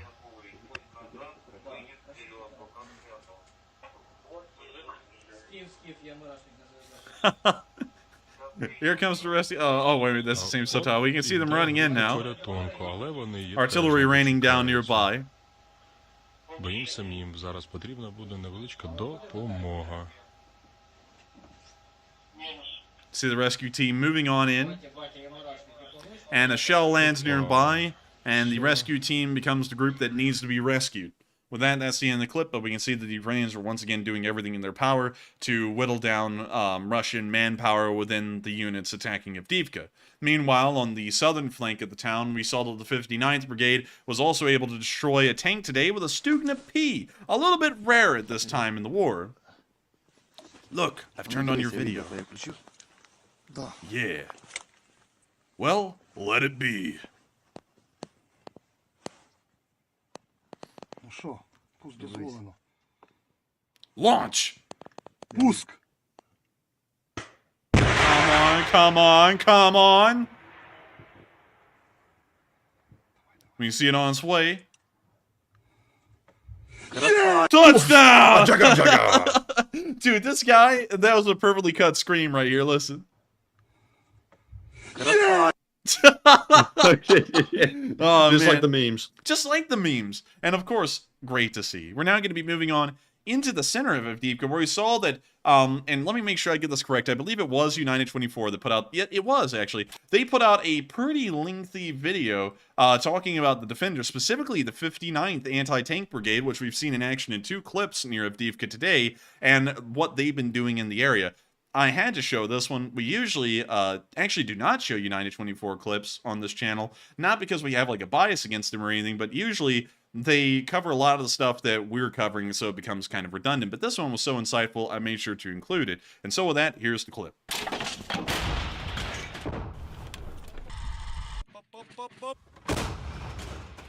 This sector of the front line has remained almost unchanged since 2015. Russians are using the outskirts of the city of Donetsk to gather their assault troops and then advance towards Ukrainian positions. We got exclusive access to the operational command center of an anti-tank company. Here, the commanders watch the feed from surveillance drones and coordinate their units in the field. If they spot an enemy tank, the hunt begins. Задача нашої бригади була тримати сектор оборони із населеного пункту Первомайське до Красногорівського напрямку. All of a sudden, they spot a Russian tank rolling over Ukrainian soil. Повна бойова готовність приготувати всі протитанкові засоби. Як прийняли прийом. To be able to hit their targets, the tank hunters have to get within a range of 5 kilometers. They then connect the targeting device to the launcher via cable and wait for the command to engage. You arrive at the position, set up the system, and turn on the power on the remote control and on the system to get a signal. Then you detect the target, push the button, and launch. That's pretty much it. The unit keeps a close eye on the tank's movement as it approaches Ukrainian positions. Like with all hunts, it's a waiting game. Коротше, вас дивись моніторю, як тільки буде можливість, відразу знищу. Hey, take that! Пане полковнику, зі Стугни пряме попадання в танчик, але він далі котиться. Зараз, якщо буде далі їхати, працюємо з Джавеліна. Все, 12 здохло. If we hadn't hit the tank, they would have probably destroyed the manpower in our trenches. Their reinforcements, which you also saw, the BMPs, would have taken over our positions, and the brigade's security would have been significantly weakened. This is the footage from the exact Stugna unit that destroyed the T-72 seconds before. Stugna is the Ukrainian anti-tank missile system. It launches a laser-guided missile capable of penetrating up to 800 millimeters of armor. Dang, okay. Dang. Well, dude, this sounds like a night gaming with the boys on Thug Shaker Central. Listen to that. Up to 800 millimeters of armor. Oh my god, jeez, man. Damn. Dude, this sounds like some kind of found footage of someone getting murdered. Jesus. Yeah. Armor. Haunted house type beat. The danger lies in getting to the positions because they're not idiots either. And when they see a car, they start shooting at it. If they see anti-tank systems, they probably won't spare a full package of grads. Ми можемо не переживати. But with a javelin, you have to come out of cover and aim. And when there's artillery fire and gunfire, it's a little bit stressful. In this regard, there's a nuance. If you're doing ambushes where no one knows you're there, then javelin is much better.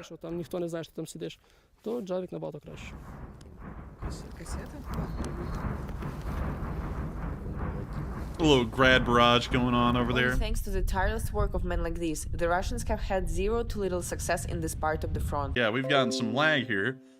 So we want to make sure to hang on here until folks are back. And it looks like y'all are back. So we're now going to be rewinding the clip by about 20 seconds or so and starting back there, just in case y'all didn't see it.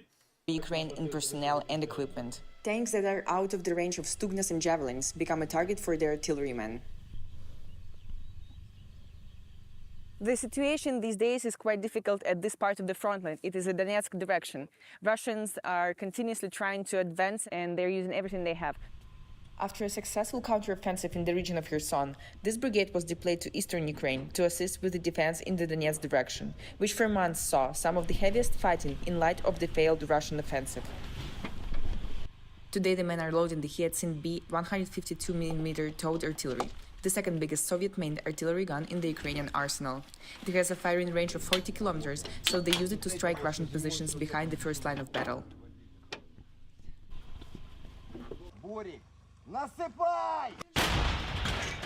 Within minutes after the shot, the commander receives the coordinates of a second target. Дим, сейчас кидаю, рассчитываем. О, не, ребята, заряд полный. Да, зменшенным не достанем.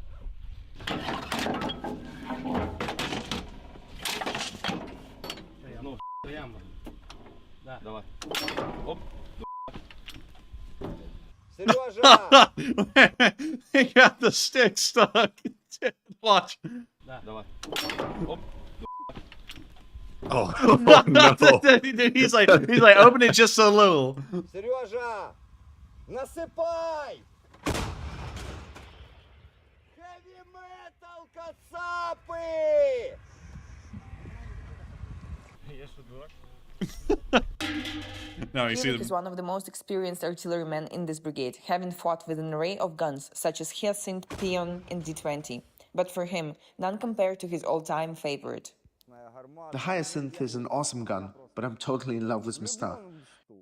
You know, like with the Hollywood actresses. Someone likes Johansson, someone likes Sandra Bullock, someone likes this one, someone likes that one, someone likes them all. But there's always a favorite. Well, it's exactly the same here.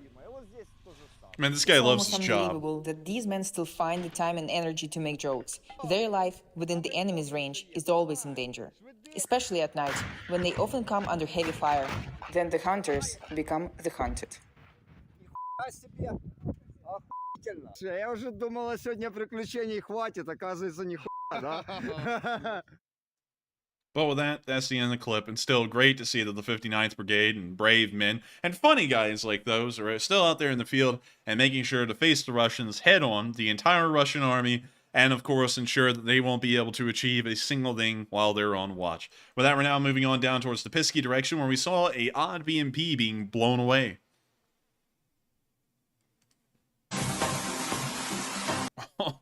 Dude, look at that thing go, and it's gone!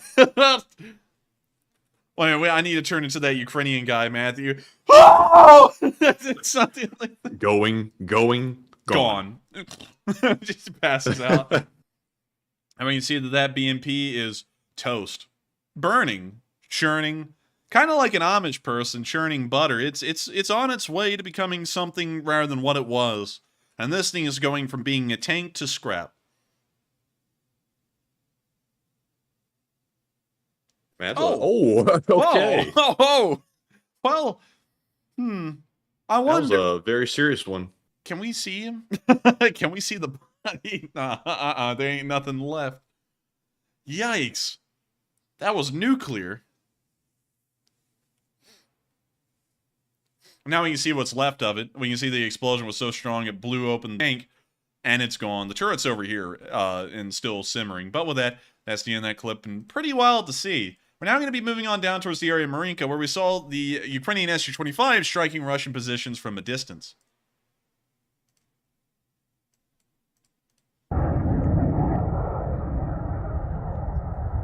So the Su-25's doing the thing. Firing off their rockets, popping their flares. Having a fun time up there in the skies.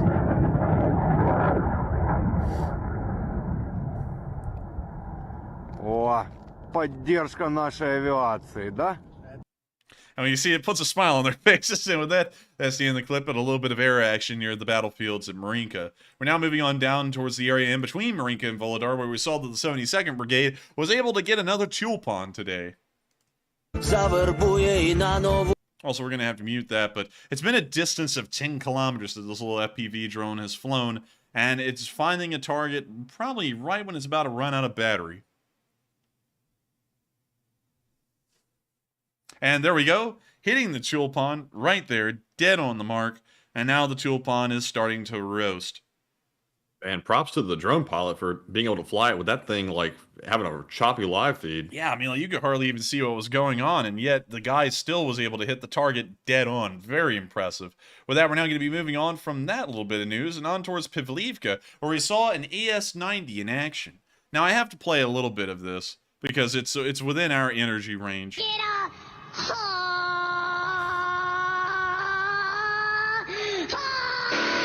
Now I gotta mute it. But, that little fella getting it. Anyways, we can see the AS-90 aiming its gun.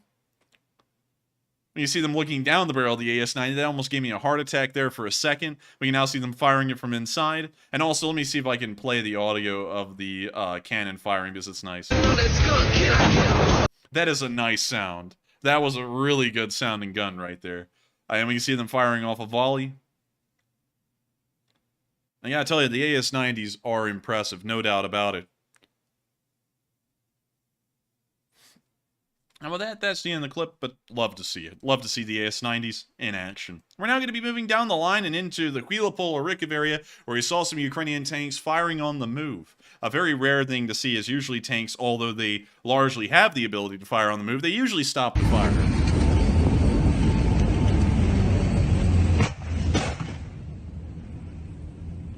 And I can already feel my eyes itching, even when I'm not being covered in dust. See them continuing to fire as they advance.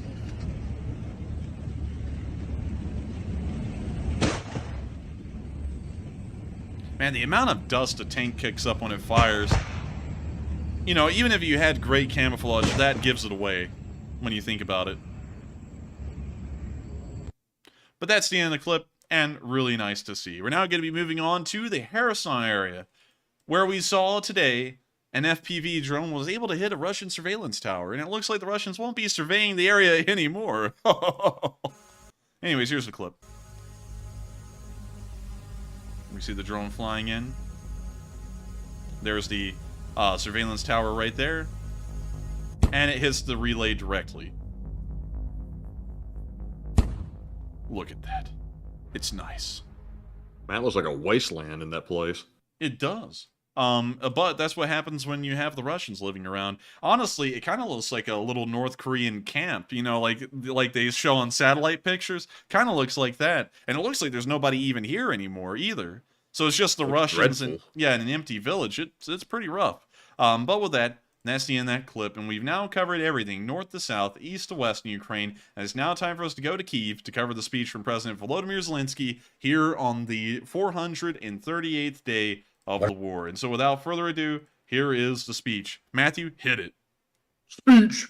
Yeah! Здоров'я, шановні українці, завершується цей тиждень дуже плідний для України, і цими днями ми активно готуємося до нових заходів у травні і червні. Маємо зробити цей час не менш плідним, як до постачання зброї для наших воїнів, так і у рішеннях для України у переговорах з нашими партнерами.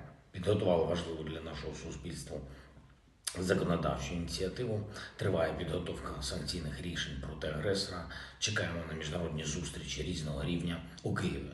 Говоримо із партнерами про зброю, яка допоможе нам зробити більш заради відновлення миру. Цього тижня різні наші партнери відзначились у допомозі Україні, у допомозі українцям від Сполучених Штатів до Нової Зеландії, від Нідерландів і Бельгії до Хорватії, країни Північної Європи, Норвегія, Данія, Швеція, Фінляндія, Ісландія. Я дякую за кожне рішення партнерів на підтримку України. Дуже детально опрацьовуємо із нашими партнерами нові кроки в допомозі Україні. Очікуємо їх найближчим часом. Саме те, що потрібно для нашої сили на передовій, для захисту нашого неба, для правосуддя проти терористів і для швидшого відновлення миру для всієї української землі. Про ті рішення, про які можна буде говорити публічно, обов'язково повідомимо. Дуже важливо, щоб світ знав про кожен факт російського терору проти наших людей, щоб світ говорив про те, що робить держава-терорист, про те, як ми захищаємо життя. Я вдячний кожному і кожній, хто допомагає нам, поширюючи правду про російські удари та обстріли, про жорстокість окупантів, що не зупиняються ані на день. Постійний російський терор проти Нікополя, жорстокі обстріли Херсону, області, удари по Харкову, області, терор проти сіл у прикордонних районах на Чернігівщині, Сумщині, пекло на Донеччині. Лише вчора та лише від одного російського удару по Херсонській області загинуло 9 українців. Вони займалися розмінуванням, повертали безпеку для людей. Моє співчуття рідним, близьким, загиблих. Безпека – це головна мішень для Росії, як в нашій державі, так і всюди в Європі, всюди, у вільному світі. Знищували безпеку, нести смерть і хаос – це все, що робить держава-терорист. І усі, хто допомагає Україні повертати безпеку, усі, хто зміцнює партнерство між країнами в Європі заради безпеки, заради спільної сили, усі, хто тисне на державу-терористів, усі є захисниками миру. Я дякую кожному і кожній у світі, хто з Україною, хто підтримує наших воїнів. Слава усім нашим воїнам, хто зараз в бою, хто на бойових постах і в бойових завданнях. Відзначу 3-ю окрему штурмову бригаду, 24-ту окрему механізовану бригаду за успішне знищення терористів на Донеччині. Дякую, воїни.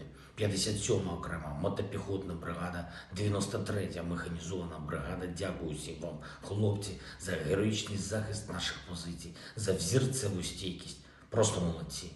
На Таврійському напрямку теж є результати, які варто відзначити, теж є бригади, яким є за що сьогодні подякувати. Десантники 79-ки та артилеристи 55-ї окремої бригади Запорізька Січ. Дякую вам, воїни, за вашу відвагу та потужність. Бійці 128-ї окремої гірсько-штурмової бригади, морпіхи 35-ї окремої бригади імені контрадмірала Михайла Остроградського. Дякую вам. Дякую кожному нашому воїну. Дякую кожній за кожен успіх в полі бою. Слава вам, українські герої. Слава Україні. And with that is the end of the speech from President Volodymyr Zelensky, and that wraps up the day 438 news summary. I thank you all so much once again for watching the news summary tonight and also helping this fundraiser to reach unbelievable heights at $9,041 as of this moment right here. And with an hour and 10 minutes left for the fundraiser before it actually closes out, I'm going to thank every one of y'all once again for helping to come in tonight and raise funds to help Doctors Without Borders with the amazing life-saving work that they've been doing all across Ukraine ever since the beginning of the war. $9,041 is just about $959 shy of $10,000, which would be twice as high as the initial goal we had tonight of $5,000. I don't know how, but the Lee Spring Army, and also it looks like we're having a lag issue, and I think we're good. I think we're good, actually. YouTube's just saying that for no reason. But it is unbelievable to think that the Lee Spring Army is such an amazing community that we've been able to reach these fundraiser goals so consistently. And not only just the consistency of it, but so massively. The amount of help that the Lee Spring Army's fundraisers have been able to pull off are untold. Who knows how much help it's actually managed to do, whether it be hundreds of lives, it's at least hundreds of lives, or thousands of lives that have been saved through the efforts of the entirety of the Lee Spring Army and the fundraisers. It has been an amazing thing. And speaking of which, since we have a pretty good number, which is exactly $9,000, I'll add it on to what we have so far. And so if I did that, let me see here. Let me make sure to add that with a cut. All right, now it's time to go and reiterate a little bit of that speech because it probably wasn't heard. The original number that we had before this fundraiser ran tonight, and of course we'll be making sure to get the number exact after the stream, was $935,843 that had been raised in support of Ukraine. At the end of this night, we'll be sitting around the area of $945,000. And to think that the Lee Spring Army has been able to pull this off, and we're getting just literally within tens of thousands of dollars of $1 million raised in total over the course of this war, is absolutely unbelievable. And I think that every single one of y'all who have been here with us since the beginning, the folks that have joined us along the way, and the folks who are joining us just tonight, deserve a whole load of credit for helping the Enforcer channel, and most importantly, the Lee Spring Army, to be what it is today. Because if it wasn't for folks like y'all, this fundraiser and all of the fundraisers that have come before it would have never been as special and amazing as they have been, and we wouldn't have been able to save as many lives if it wasn't for all of y'all. And so with that, thank you all so much once again for making these fundraisers what they are. Every single Sunday we get reminded how special the Lee Spring Army is. And with that, we're now going to be moving on into the polls. And so with that, what do we got? But before we get to the polls, actually, can we call out the top donors if we have any that we haven't called out so far? And yes, we do have a few more. And we had that one from Malachite that we called out earlier. It was a $100 donation. We also had a $50 from Frequency Harmonic, Steve Watkins at Work, and also Marion Deemer. And those are all of our top donations since the last time we called them off. And once again, a big thanks to all of you, small and large donations, that helped us reach that goal. And I've got to say thank you to all of y'all once again, because y'all, like I've said, done an amazing job. And if it wasn't for folks like y'all, the Lee Spring Army wouldn't be able to do what it does. And so with that, thank you so much. Thank you to all of y'all so much once again. And with that, we're now moving on into the polls. All right, and our very first poll says Russia is evacuating the town near Zaporizhzhia nuclear power plant. Russians are in a mad panic, according to Ukraine. And what are your thoughts? 59% said not good. It sounds like trouble. 11% said unsure. 12% said maybe it's just hype. And 18% said it's fine. Russia won't explode the plant. And I'm with the 59%. That does not sound good, and it sounds like trouble. I'm not exactly sure, simply because the nuclear power plant is in the vicinity of Zaporizhzhia, which is being evacuated. If that's the reason for it, it's hard to tell at this point. We do know that the IAEA, the Atomic Energy Commission, has been warning us about a impending disaster at the plant that could come very soon if the Russians keep hold of it and keep mismanaging it. So that is certainly concerning once again, and it seems like this nuclear power plant is going to haunt us the entire time this war goes on. But Enforcer, what say you? I would have to say it may be concerning. It may show that there is some issues at the plant. But I don't think the Russians are going to intentionally blow it up, because that will most likely be more detrimental for the Russians than it would be for the Ukrainians, as the prevailing winds around that power plant actually take the radioactive dust and it'll start depositing it from Enerhodar and literally across the southern front lines where they are right now. It would affect both sides badly, but it would most likely end up affecting the Russians and their strategic situation the worst, at least from what we understand the prevailing winds to usually be like. So I don't think they'll be blowing it up, but they certainly are not known for great management of anything. Look at their army. So with that, I hope that does address that poll the best I can. And with that, we are on to the next one. And also a big shout out to Darren Maynard, who put in a $120 donation to the fundraiser, as well as David L., who put in a $50. And we're up to 9,374. And big thanks to you all once again. And with that being said, we are moving on to our next poll, which says Ukraine believes that the Russian government will panic once the counteroffensive actually starts. And what are your thoughts? 46% said they will panic. Russia will absolutely scramble. 10% said unsure. 10% also said, why would they panic? And 33% said they already panic right now. And I think that Russia is probably already panicking right now. I'm not exactly sure what the rationale behind that statement from Ukraine was, because the Russians know what's coming. I'm sure they're not in the complete dark about that, obviously. But, you know, they're already in a scramble right now. But Enforcer, what say you? I would say they're already in a scramble right now as well. And there isn't really much more to add to it than they are in the process of freaking out. So with that, I hope that does address that fairly well. And we are on to the next one. And the next poll says a major air bombardment was launched on Ukraine tonight and damage was sustained. And what are your thoughts? 52% said it's a routine attack by Russia. 9% said unsure. 18% said it's a major attack for revenge. And 21% said Russia is wearing down Ukraine's air defense. And for me, I think it's a mixture of the last two options. I think it's also revenge, and it's also them trying to wear down Ukraine's air defense. We saw a mixture of Shahed drones being used and also Caliber missiles. And it looks like a building was hit in the, downtown Kyiv, as well as the international airport was hit as well. I'm not sure exactly what was hit at the airport, but I think it shut something down there. Don't really have a ton of details on it right now. I got to research that after stream to make a Twitter post about it. But Enforcer, what say you?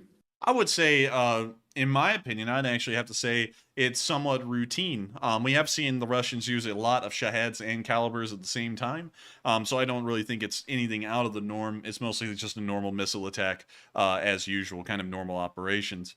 So with that, I hope that does address that poll fairly well, at least in my opinion. And with that, we are on to the next one. And the next poll says a Russian fighter jet nearly collided with an EU border plane over the Black Sea, and the flights have been halted. And what are your thoughts? 77% said flights should continue, and why the halt? 7% said unsure. 11% said it may be wise to halt for now, and 5% said flights should stop, no close calls. And it was definitely an interesting decision to halt the flights, because this one, like all the other flights the U.S. have done, were over international waters in the Black Sea. And it was being unduly harassed by another Russian jet. So halting the flight seems like a very weak move to take. That's certainly not the way you respond to a bully, but it doesn't seem like we've learned our lesson yet. But Enforcer, what say you? So are we halting the flights, or are they halting the flights? the EU border guard service Frontex has halted the flights. Interesting. Interesting. Why? First off, and second off, why in the world have they not picked up on my recommendation of just giving them escorts? That seems to be the most logical thing, considering it's in international airspace. That would be what I would think. So I think that's a little silly. Once again, ought to accompany them with escorts and not back down, because it is international airspace, and we can do whatever we want in international airspace in regards to international law. And so with that, I hope that does address that fairly well. Don't know why they're doing that, but with that, we're on to the next one. They need to play that song. I don't know who sings it, but I've heard it somewhere. And I won't back down. Probably from TikTok. Terrible that was rendition, but that was a pretty common song on TikTok, I believe, before. Oh no! Oh no! Oh gosh, man, I can't stand that sound effect. Yeah, I hate that one, man. Honestly, I feel like that must be some kind of a Chinese psyop to degrade the mental capacity of people worldwide, because that song is literally brain rot. Everybody's saying Tom Petty. Literally everyone. Well, there you go. There's the answer. Well, hey, you don't have to be petty about it. Oh, that's petty. Come on, Tom. Man, I'm telling you, man, that's petty right there. But anyways, with that, we are on to the next one. And also, Philip Fix has said, you have a beautiful singing voice, Matthew. You have a beautiful... I don't know about that. Now, Matthew, have you seen that clip? I don't know if you've seen this one, but have you seen that? It's kind of a meme of Justin Bieber when he was a kid, and all of the people, like the celebrities that kind of like sexually harassed him, like on TV. Yeah, I saw that. That was really weird. Like, I remember seeing that when it happened back in the day, and I always thought it was really weird. Yeah, when he said, you have a good singing voice, and when I said it, it kind of reminded me of the way that James Corden sat there and said to him, you smell nice. How old are you again? Are you 18? Like, that is so weird to ask a 16-year-old kid. It's like, I don't know. That was pretty messed up. If y'all haven't seen that. He had much older females hitting on him, too, at that age. That's like predatory behavior. Yeah, I mean, it was really, really weird. I'd have to say the whole video thing was really weird. And I got to be honest with you, Matthew and me both didn't like Justin Bieber when we were kids in school, you know, because he was all the rage and it was kind of annoying and everything, how much people would obsess over him. But seeing that clip, I actually feel sorry for that guy. I really do. And I know that's way off topic because we're talking about the Ukraine war, but when a specific person said, you have a nice singing voice, and I said it, it sounded just like the way James Corden said the other thing to Justin Bieber. He's a singing man. Kathleen! He's a singing man. And he's a devil for the drink. But anyways, with that, we're on to the next one. All right, and we have one more poll to go over, and it says, does Russia plan to use the Zaporizhzhia nuclear power plant as a dead man's switch in case of failure? 54% said yes, and preparations are underway. 12% said unsure. 26% said it's possible but unlikely, and 8% said that would be too extreme. And I'm going to go with the 26%. I think it is certainly possible. We've seen the Russians place explosives next to reactor number 4. We've seen them put firing positions on top of each reactor building. And now they're evacuating the town, and they're in a mad panic for some reason. And with that being so close to the power plant, that is definitely concerning. It may turn out to be nothing, but not a good sign. So I think it is definitely possible, but unlikely. But Enforcer, what say you? I would have to say it's possible and mostly unlikely as well, because it would be highly illogical. In fact, it would be idiotic to do something like that, but I wouldn't really put it past the Russians to at least attempt it or set things up to where they could do it. So with that, I hope that does address that poll fairly well. And with that, we are on to the next one. And that was our last poll. And real quick, shout out to Daniel Murray. He put in a $50 donation to the fundraiser. We're up to $9,474 on the fundraiser. Jugga. Igor! And I gotta say, that's unbelievable. We're just $500 away, man. $500 from $10,000. Can you believe that or not? That's all. But anyways, with that, we're on to the questions. All right, and we have 10 super chats to address before we move into our live chat questions of the night. And the first super chat from last night says, it's from Robert Dursing, who puts in a $10 super chat and says, Putin can't survive in power and Russia on the brink. And I would agree. And I think if it was support, Russia is on the brink. And from what we can see, Putin is steadily losing power over his minions and underlings as they're all vying to get ready for when the government collapses. It seems as though that's inevitable at this point. So with that, I thank you so much for the support, and I hope that does address that fairly well. And with that, we're on to the next one. And shout out to Ash Van Ease and Commander Prankster. Ash put in 50 and Commander put in 20. So big thanks to that. Up to 9,549 now. And with that being said, our next super chat from last night goes to Squamous Tarkus, who puts in a $10 super chat and says, haven't spring offensives in Ukraine historically taken place a lot later in the year, in June or July, when conditions are a little bit better? They have in some instances. Last year, actually, the Balaklia offensive began in late September, just right before the Rasputitsa. And the Kherson offensive actually occurred sometime in November. Well, actually, I believe it was early December.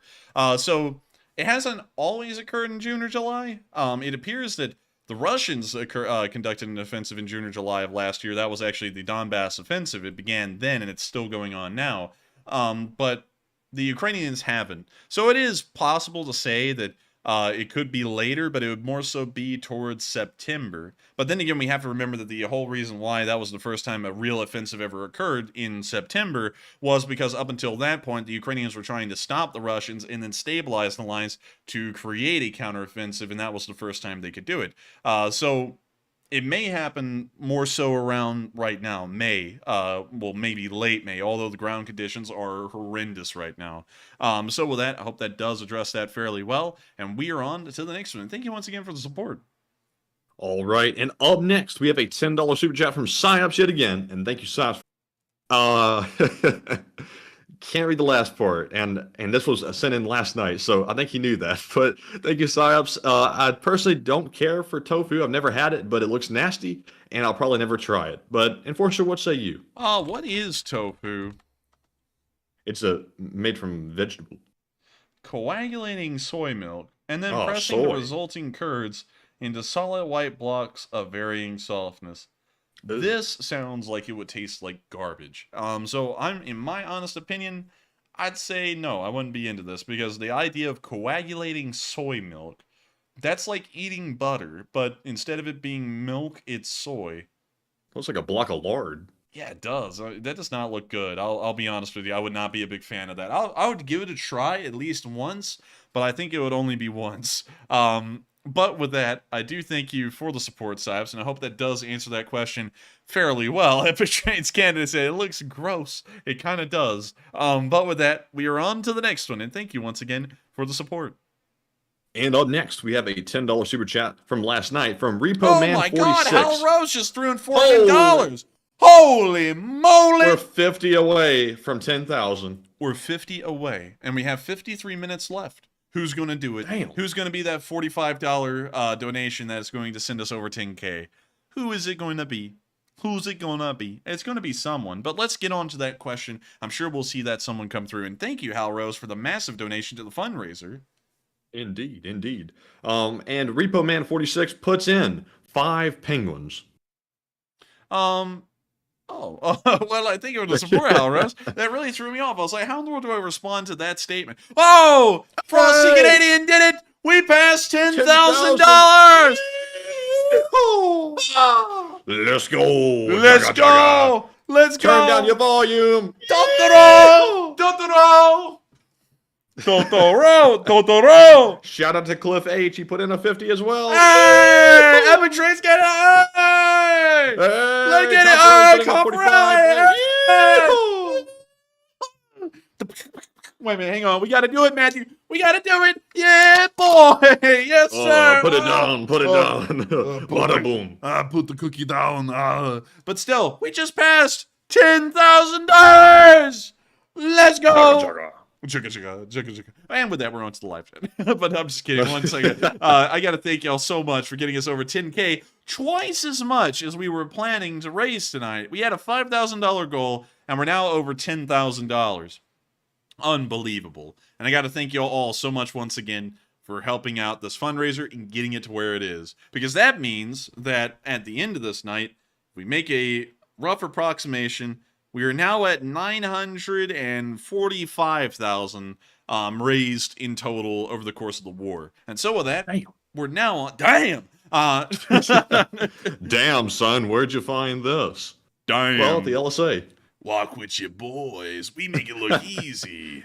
I'm answering my own questions now, so that's very bad. Oh, it's terrible, man. These terrible. How about that? We're on to the live chat. All right, and back to our super chat questions from last night. We have a 10 from Terrence Custer, who says this is for the Support Fund. And I thank you so much for the support to the support fund, Terrence Custer, and also helping this channel to keep on running. I know it's Sunday fundraiser night, and it's kind of weird to be addressing them during the Sunday fundraiser night, but still, thank you so much once again for helping this channel to keep on running, because folks like you make it possible for us to have nights like these. And so with that, we are on to the next one, and thank you once again. All right, and up next, we have a $7 super chat from Putin while hanging in the middle of the Kremlin, who says, question from the chat, please. And thank you, Putin will hang in the middle of the Kremlin, for the support, and we will make sure to get a question from the chat. And so with that, what do we got, Matthew? And this one goes to Victor Sedona, who says, if you two get drafted in a few years, which branch will you choose if given the chance? And me personally, I would choose the Air Force. I would hope to be an intelligence analyst of some sort. If not, screw it, I would say infantry. But Enforcer, what say you? Army, helicopter pilot. My spine's messed up, though, so infantry. We got some lag, I think. Oh, again? Oh, we got bad lag. Oh, Major yeah, lag it's alert. flat. Oh, it's flatlined. Oh, God. Matthew, what are we going to do? Oh, man. Oh, God! Wait, hang on, let me... Oh, God! There we go. We got the Quagmire. Oh, God. Major lag alert. Oh, major lag. Oh, I think we're back. Oh, I think we might be back. Maybe. What did you say? I couldn't hear any of your answer. Could you hear any of mine? Yeah, I could hear yours. You said you wanted to join the Air Force, possibly as an intelligence guy, or the Army as the infantry. And it looks like we are back now. So, in my honest answer, I would say I would like to be a helicopter pilot in the Army. If I couldn't become a helicopter pilot in the Army because I have scoliosis and I don't know if that disqualifies you from being a helicopter pilot, I would like to be in the artillery or the infantry. And not like the mortars, mortars are backbone of the front line, but I've never really been a big fan personally of like being in a mortar crew or thinking about that. I would really like to be in the MLRS artillery, like a HIMARS or in M240, or be one of the guys who operates an M777. I think that would be really cool. If I couldn't get any of those, then it would be infantry for me. So with that, I hope that does. Man, could you imagine wanting to go into transport? Oh man, that would be rough. That really would be rough. No, actually, it's not bad. And I said that kind of like sarcastically. You remember we had a guy who was a vet who would bash the hell out of people that got into the transport jobs in the Army, saying that they really weren't soldiers and all that crap. Oh yeah, I remember that. Yeah. Yeah, that's like, come on. But that's kind of really... that's kind of silly because it's like, yeah, it's like they're not fighting, but how in the world are you going to fight if those guys aren't driving up ammo and food for you? It's like you're not really going to last long, are you? Yeah. Logistics is the backbone to the whole operation. I mean, hell, honestly, that wouldn't be that bad of a job at all, as to be a truck driver in the logistics. Or just be a logistician. That wouldn't be a bad job either. I could honestly do that. But then again, if I ever got higher up in the ranks as an NCO and I actually had to start number crunching, I think we would probably see that the U.S. Army would lose the war because I would be so bad at the math. So really, I think I ought to stick to infantry. So with that, I hope that addresses that fairly well. And we're on to the next one. Thank you so much once again for the supporting that live chat and letting us answer it. And with that, we're on to the next one. All right, and our next one goes to David L., who put in a 5 and says, I know I am, but just a grunt. But to wish to elect Mark Colonel of the LSA for the rank of 3-star general, effective immediately. We've been trying to make him that. He's not promoting. He's not promoting himself. We've sent it through the general staff. He's been approved. He can be a general at any moment now. I don't know why Mark is not a general yet, but he needs to become a general. He's gotta be. But with that, thank you so much for the support. I hope I addressed that fairly well, and we are on to the next one. All right, and up next, we have a $5 super chat from Dupper Bob, who says, Slava Ukraine, and Heroam Slava. And Slava Ukraini. And thank you so much once again for the support, Dupper Bob, and of course helping this channel to keep on rolling. All right, and with that being said, we have a 5 from CK Bold, who says, take a live chat question. And we will make sure to. And also, thank you, CK Bold, for the support and allowing us to answer a live chat. And so with that, what do we got, Matthew? And this one goes to Paul, who says, Mr. Enforcer, sir. Wow. Oh. Jeez. He says, do you think there are live nuclear weapons in those missiles used in the Red Square Parade? Probably not. Because imagine if something went wrong. I have a feeling they probably aren't, but I might be wrong. They may actually have live nukes just rolling down Red Square. That would be really, really odd, though. But still, with that, I hope that does answer the question. And thank you so much once again, CK Bull, for sponsoring that live chat. And with that, we are on to the next one. And the next one goes to Carlo Matola, who says the Russian government denies involvement with Wagner, and the U.S. has listed it as terrorists. If the U.S. delivered a few tomahawks in the rear, how could Russia protest? Tomahawk in the rear. I know, I was asking to read that off. Well, thank you for the support. To answer that question, tomahawks, I don't know why they would need tomahawks, because those have a range of like 500 miles, and they really could just use HIMARS to obliterate the Wagner, considering it's that close to him. But they could do that, and I think that's kind of been changed, because while the Russians say they have no affiliation with them, they are using them in a war with the Russian army right alongside them, and they are also supplying them. So I have a feeling that that statement has changed, and now the Russians say that Wagner is a part of their country, or at least associated with them in some way.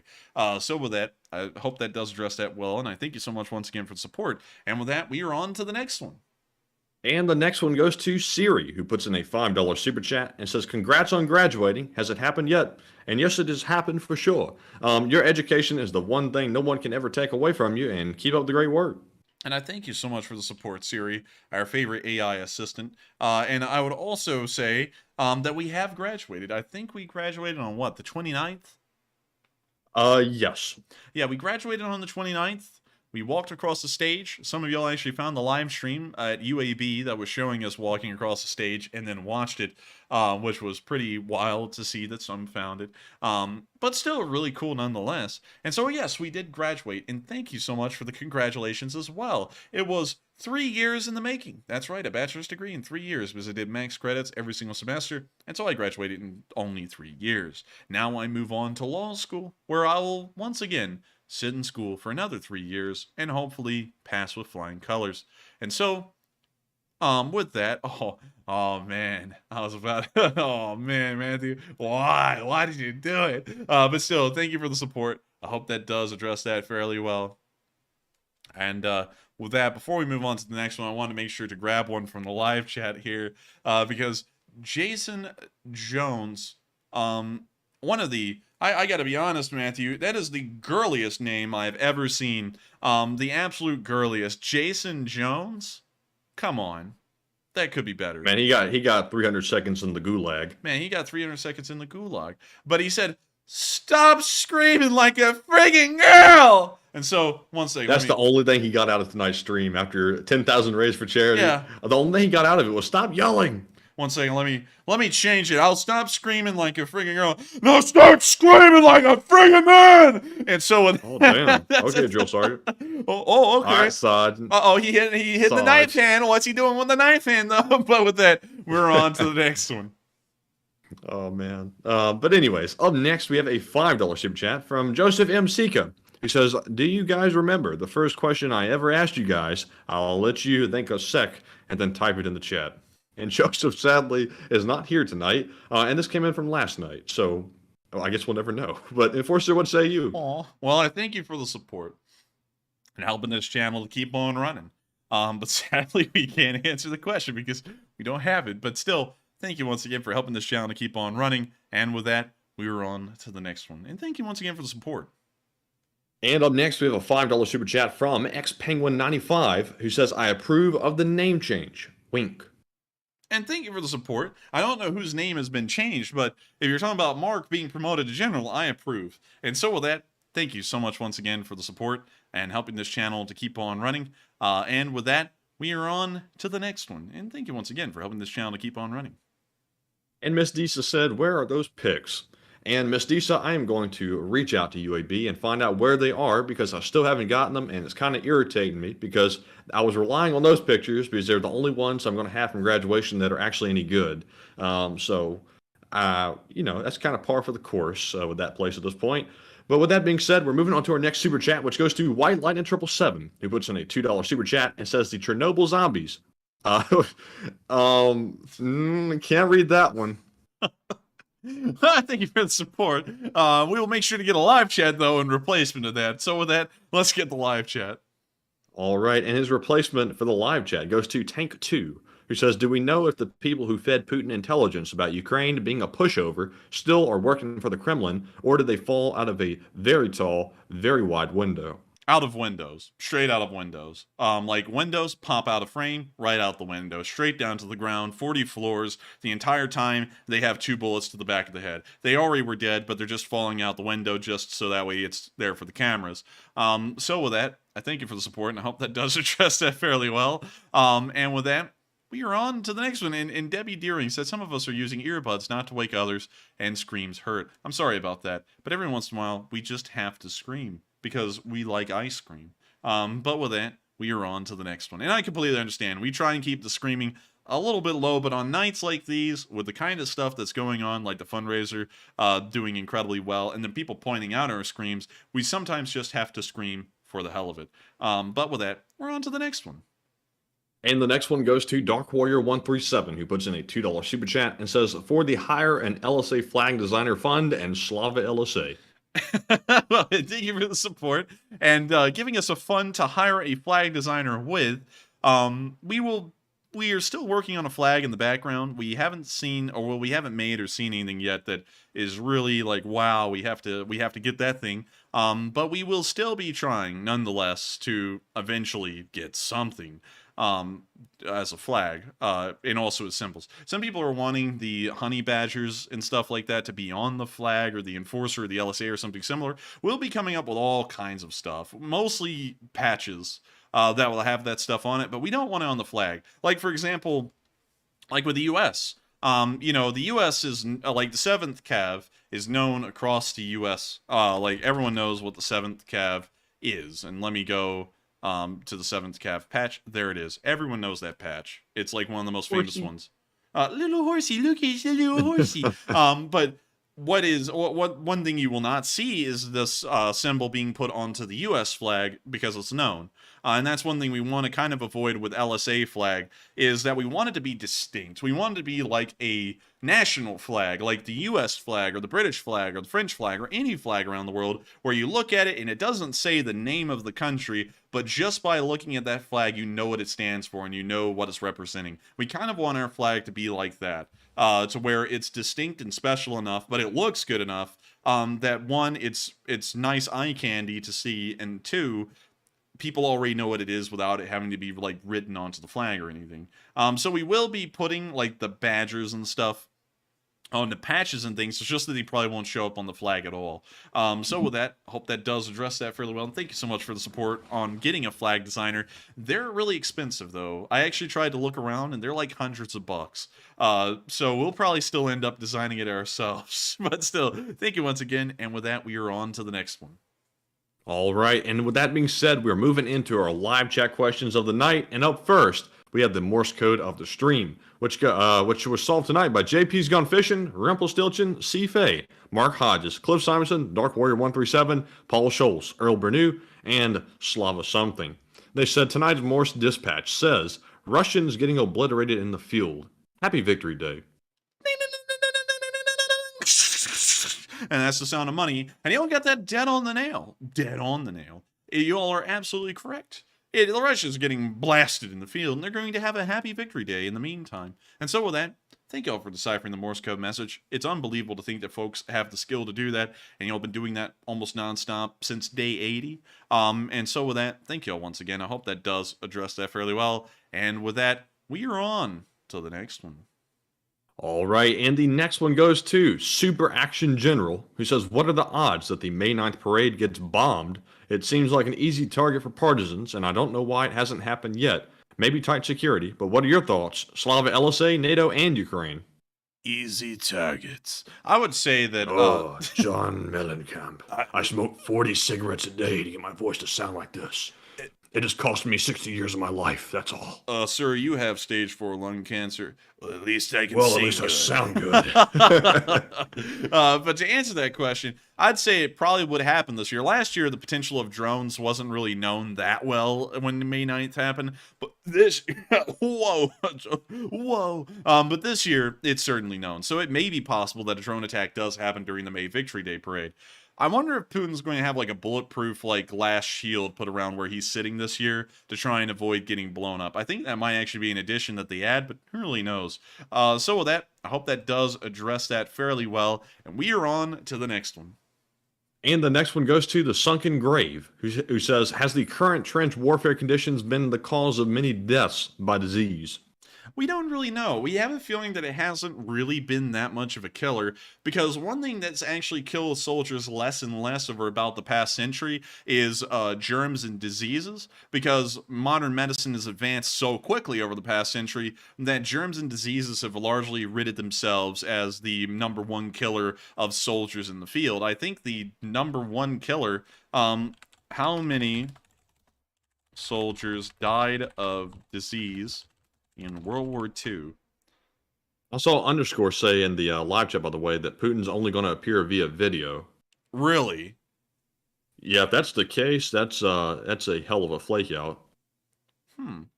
Interesting. That would be quite funny to see, that he just shows up on a Zoom call, Slava the Ketri, and then everyone goes, Slava, or whatever. Well, no, I'm sorry, that's actually Ukrainian thing. Slava Russia, or whatever, and then they, go and do the parade. That would be lame. Also, by the way, to get back to the numbers here, the U.S. lost 63,000 soldiers to disease in the First World War, compared to 51,000 in combat.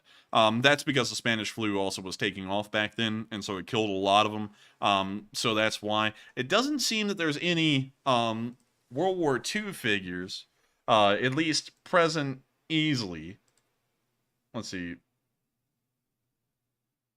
Many civilians die because of disease, but that doesn't answer the army question, or the military question for that matter. So sadly, we can't really say how many soldiers were killed in the Second World War II due to disease, due to a quick search.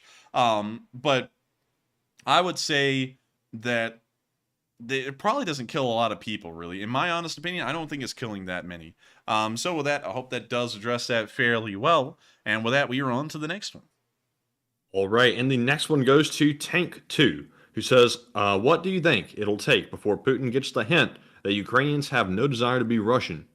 I don't think you'll ever get the hint, because it's not really about wanting to make them a Russian. It's more about the strategic concerns, and so they don't really care about the normal Ukrainian people. They just care about the strategic concerns of the Russian Federation, and anyone that stands in the way is going to be trampled on by the boot. That's really how they're looking at it. So with that, I hope that does address that fairly well. And with that, we are on to the next one. And the next one goes to Mad Machine, who says, do you think that the orcs are heading toward a major civil war?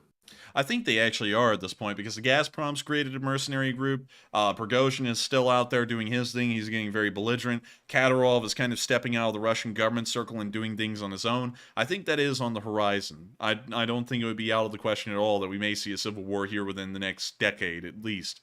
So with that, I hope that does address that fairly well, and we are on to the next one. And the next one goes to Duncan VR. He says, what would it take for someone to sink the Russian caliber cruise missile carrier? Ukraine or other should target this carrier. Bah, bah. The caliber missile carrier. I don't know what ship that would be exactly, because I think all of them carry calibers. Or at least all of the larger ones, the destroyers, the frigates, the cruisers. I think they can all carry a caliber. So I would say they should destroy it, but I can't really think of the one specifically, so I'm going to have to kind of declare ignorance beyond agreeing that it should be destroyed. And so with that, I hope that does address that the best we can, and with that, we are on to the next one. And the next one goes to Gabriel Mum, who says, if the U.S. really wanted to assassinate Putin, how would they proceed, and how would they do it? If the U.S. really wanted to assassinate Putin, they would probably... Well, first off, it's really tough to try and want to assassinate a foreign leader, because if it's ever implicated that the U.S. did it, they'll probably go to war just on the principle of it. But if you did want to take him out, it would probably be some kind of poison, because poison is usually one of the most indirect and easiest ways to kill off people, and if the poison is untraceable for the large part, or there's a very small amount of it. It may never be picked up. So they most likely try and kill him by poisoning, but that's also pretty difficult. Shooting him would also be one of the easiest ways to do it, but that's also the most clear-cut way and probably the simplest one to figure out who really did it. If the sniper or whoever shot him is actually caught alive. So if they wanted to kill him, I'd say most likely poisoning. That's also how we tried to kill. That's also how we tried to kill Castro. In case if any of y'all didn't know, we tried to kill Castro about 400 times, and every single time failed. One of the times we poisoned a milkshake because Fidel Castro loved milkshakes and he just loved like milk products. And so he was at like a milkshake shop in Cuba, and we poisoned one of the milkshakes that was his. It was supposed to be his, and he picked up the one right beside it, drank from it a little, and then left. And so that poisoning didn't work. We also put a bomb in a conch shell at the bottom of the sea where he was deep sea diving, hoping that he would pick up the conch shell and it would blow up. But then he skipped over that and he didn't pick that out. Like, we actually had some Looney Tune ways that we were planning on killing Castro, and he didn't get killed out of the 400 attempts where we tried. But we tried just about everything from poisoning him to blowing him up to shooting him, and all of it failed. But, that's some of the ways that we tried to kill him. So that could also be some of the ways we try and kill Putin if we wanted to. Really, to be honest, I personally, go ahead. Go ahead. No, I was just about to ramble on. Go ahead, please, by all means. I was about to say that if it were me, I think the U.S. would use a third party to do it. And I think the plan to assassinate him might be underway already, because what the U.S. would probably want to do is to sow dissension so badly among his internal ranks that he has a real threat of somebody trying to take power, such as Prigozhin. And that would lead to enough dissension among his ranks that somebody eventually decides to take him out from the inside. Because Putin is so sheltered, it's hard to get any external agent close enough to him to take him out.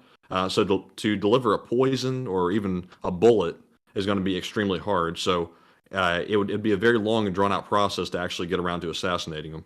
And I would have to agree with that completely. And so with that, I hope we answered that question the best we can. And with that, we are on to the next one. And up next, we have a question from Slava Ukraine 777, who says, "Can the UK hold Bakhmut until 10th of May?" The United Kingdom couldn't hold Bakhmut until the 10th of May because they're not there. I'm just kidding. I know what you're asking. I think they can. I think they can without question. It's just a matter of willpower at this point. And so with that, I hope that does address that fairly well. We're on to the next one. And Anthony says in his question, "Do you think the counteroffensive will start on May 9th, Victory Day?" I mean, it might, but I don't really think so because once again, offensives don't really work around ceremonial dates. If they did it this time, that would be like the first one of the few in history where that ever happened.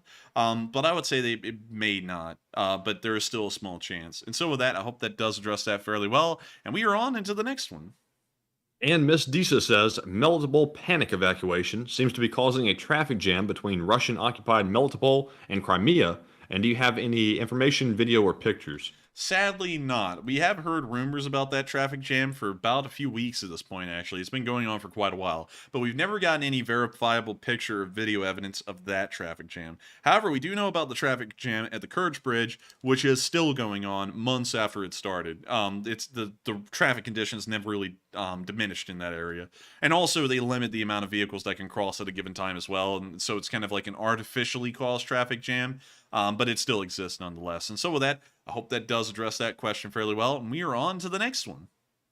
Right, and the next one goes to Richard Brody, who says, "Could the Wagner schism just be a ruse to move them to, say, Melitopol, where they expect the counteroffensive to take place?" No, because if they wanted to do that, they could just do it. They could say the Wagner unit's exhausted and then they leave. They wouldn't have to come up with this whole massive embarrassment for the Russian government to be able to do that. A lot of people have been trying to find ways, and there's no problem with it, but a lot of people have been trying to find ways to justify this as some kind of a cunning Russian plan, but there's nothing cunning about this plan, and there's really no reason to do it for a lot of the justifications people have been trying to give. This would be similar to, say, the U.S. Forces surrendering in the Philippines and going on the Bataan Death March under the premise of wanting to reposition their forces. That would be similar. It just doesn't really work out like that. This kind of stuff is an embarrassment for a country. If this kind of stuff happened in the First or Second World War to the United States, this wouldn't be considered any cunning plan. This would be considered a massive national scandal, and it would be. And so this, and what you're seeing is the behind-the-scenes drama. And because Prigozhin isn't really a behind-the-scenes person, he's been a chef, and so he doesn't really know a lot about the political dealings of Russia. He's taking the behind-the-scenes drama and bringing it right out in front of everyone, where the whole world can see it, and pretty much ratting out the Russian government to everyone. And it's not supposed to be seen, because this stuff is happening a lot behind the scenes in the Russian government. It's just that we don't really see it a lot. And so this is one of the first times, and it's such a surprising thing to see how badly things are going behind the scenes. A lot of people are trying to figure out how to justify it as a cunning plan. And there really is nothing cunning behind it, because it just does nothing but damage the Russians' reputation. It is a war. Units can move around wherever, and there doesn't have to be some kind of good reason to do it. We've never seen the Ukrainians do anything like this to move their units around. They just quietly shift them around the lines to wherever they need them. So with that, I hope that does address that fairly well, and we're on to the next one.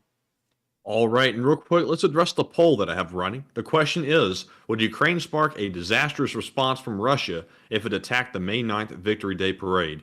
55% said yes, it would. It's a red line for Russia. And 45% said no, it would not cause a disastrous response.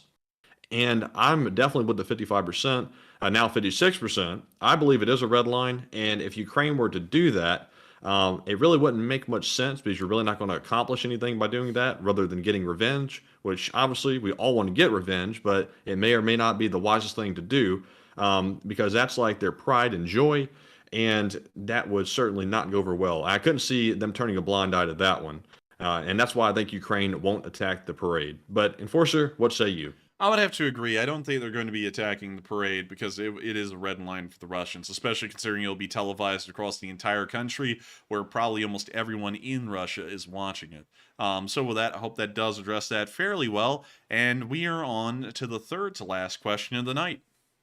And this one goes to Mark Thompson, who says, what happened to the third line behind Bakhmut shooting Wagner that leave their posts? Oh, I wouldn't doubt that at all. I'm sure there are Russian barrier guards that are now behind the Wagner, ensuring that they can't leave. We've seen this in a lot of places. We saw it in Kharkiv, back when the DPR troops were trying to withdraw into Russia, and then they were threatened to be shot if they tried, and then they just got stuck at the border. I wouldn't doubt that at all. And so with that, I hope that answers that fairly well, and we are on to the next one. All right, and this one goes to Solution, who says, I just don't understand why Ukraine is defending hard lines, question mark. If Ukraine made breakaway lines where they can harass, then retreat until Russia pushes and overextends, and then counter-repeat, question mark.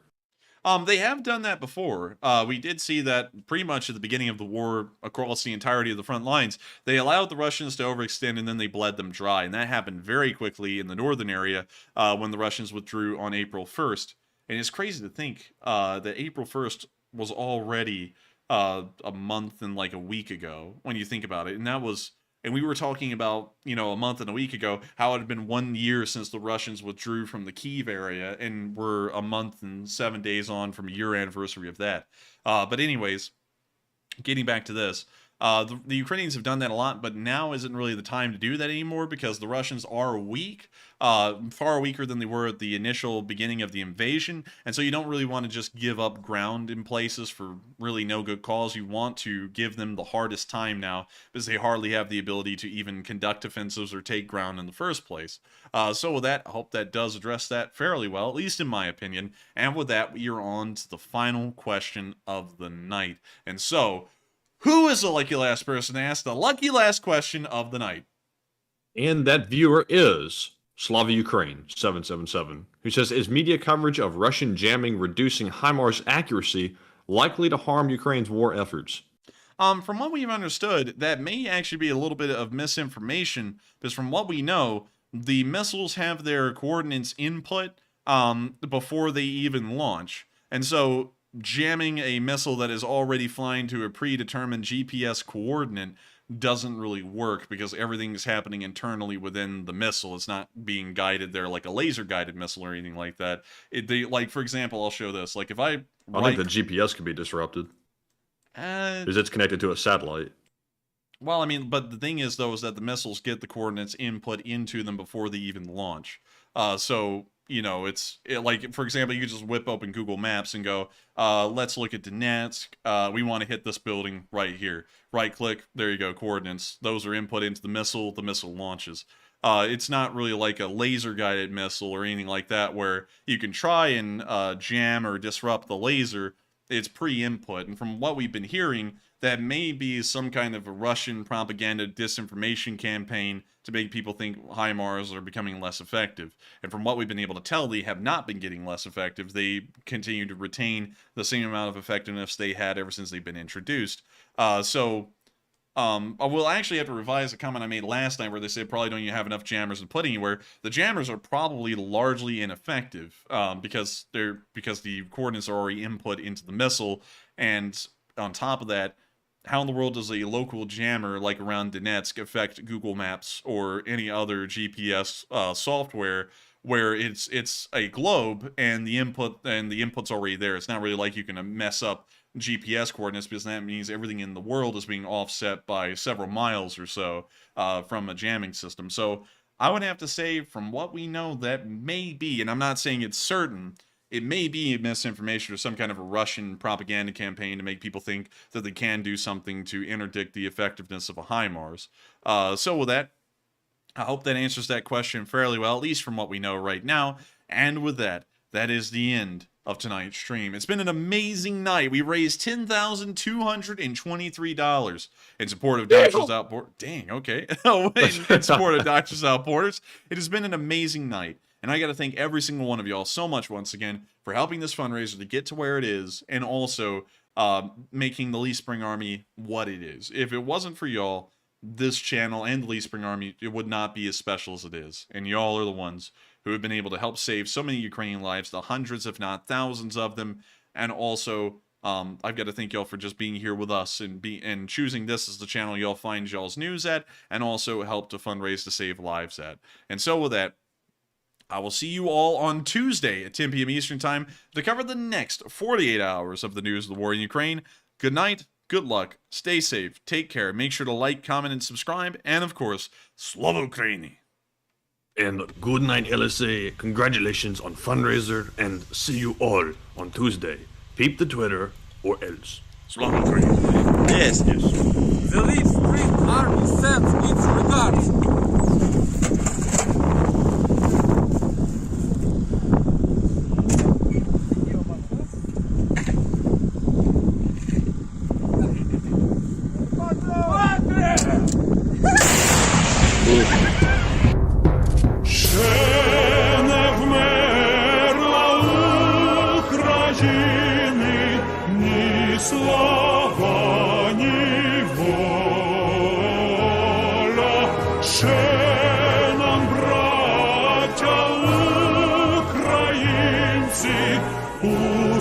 Усміхнеться доля, згинуть наші вороженьки, як роса на сонці, запануємо ми, браття, у своїй сторонці.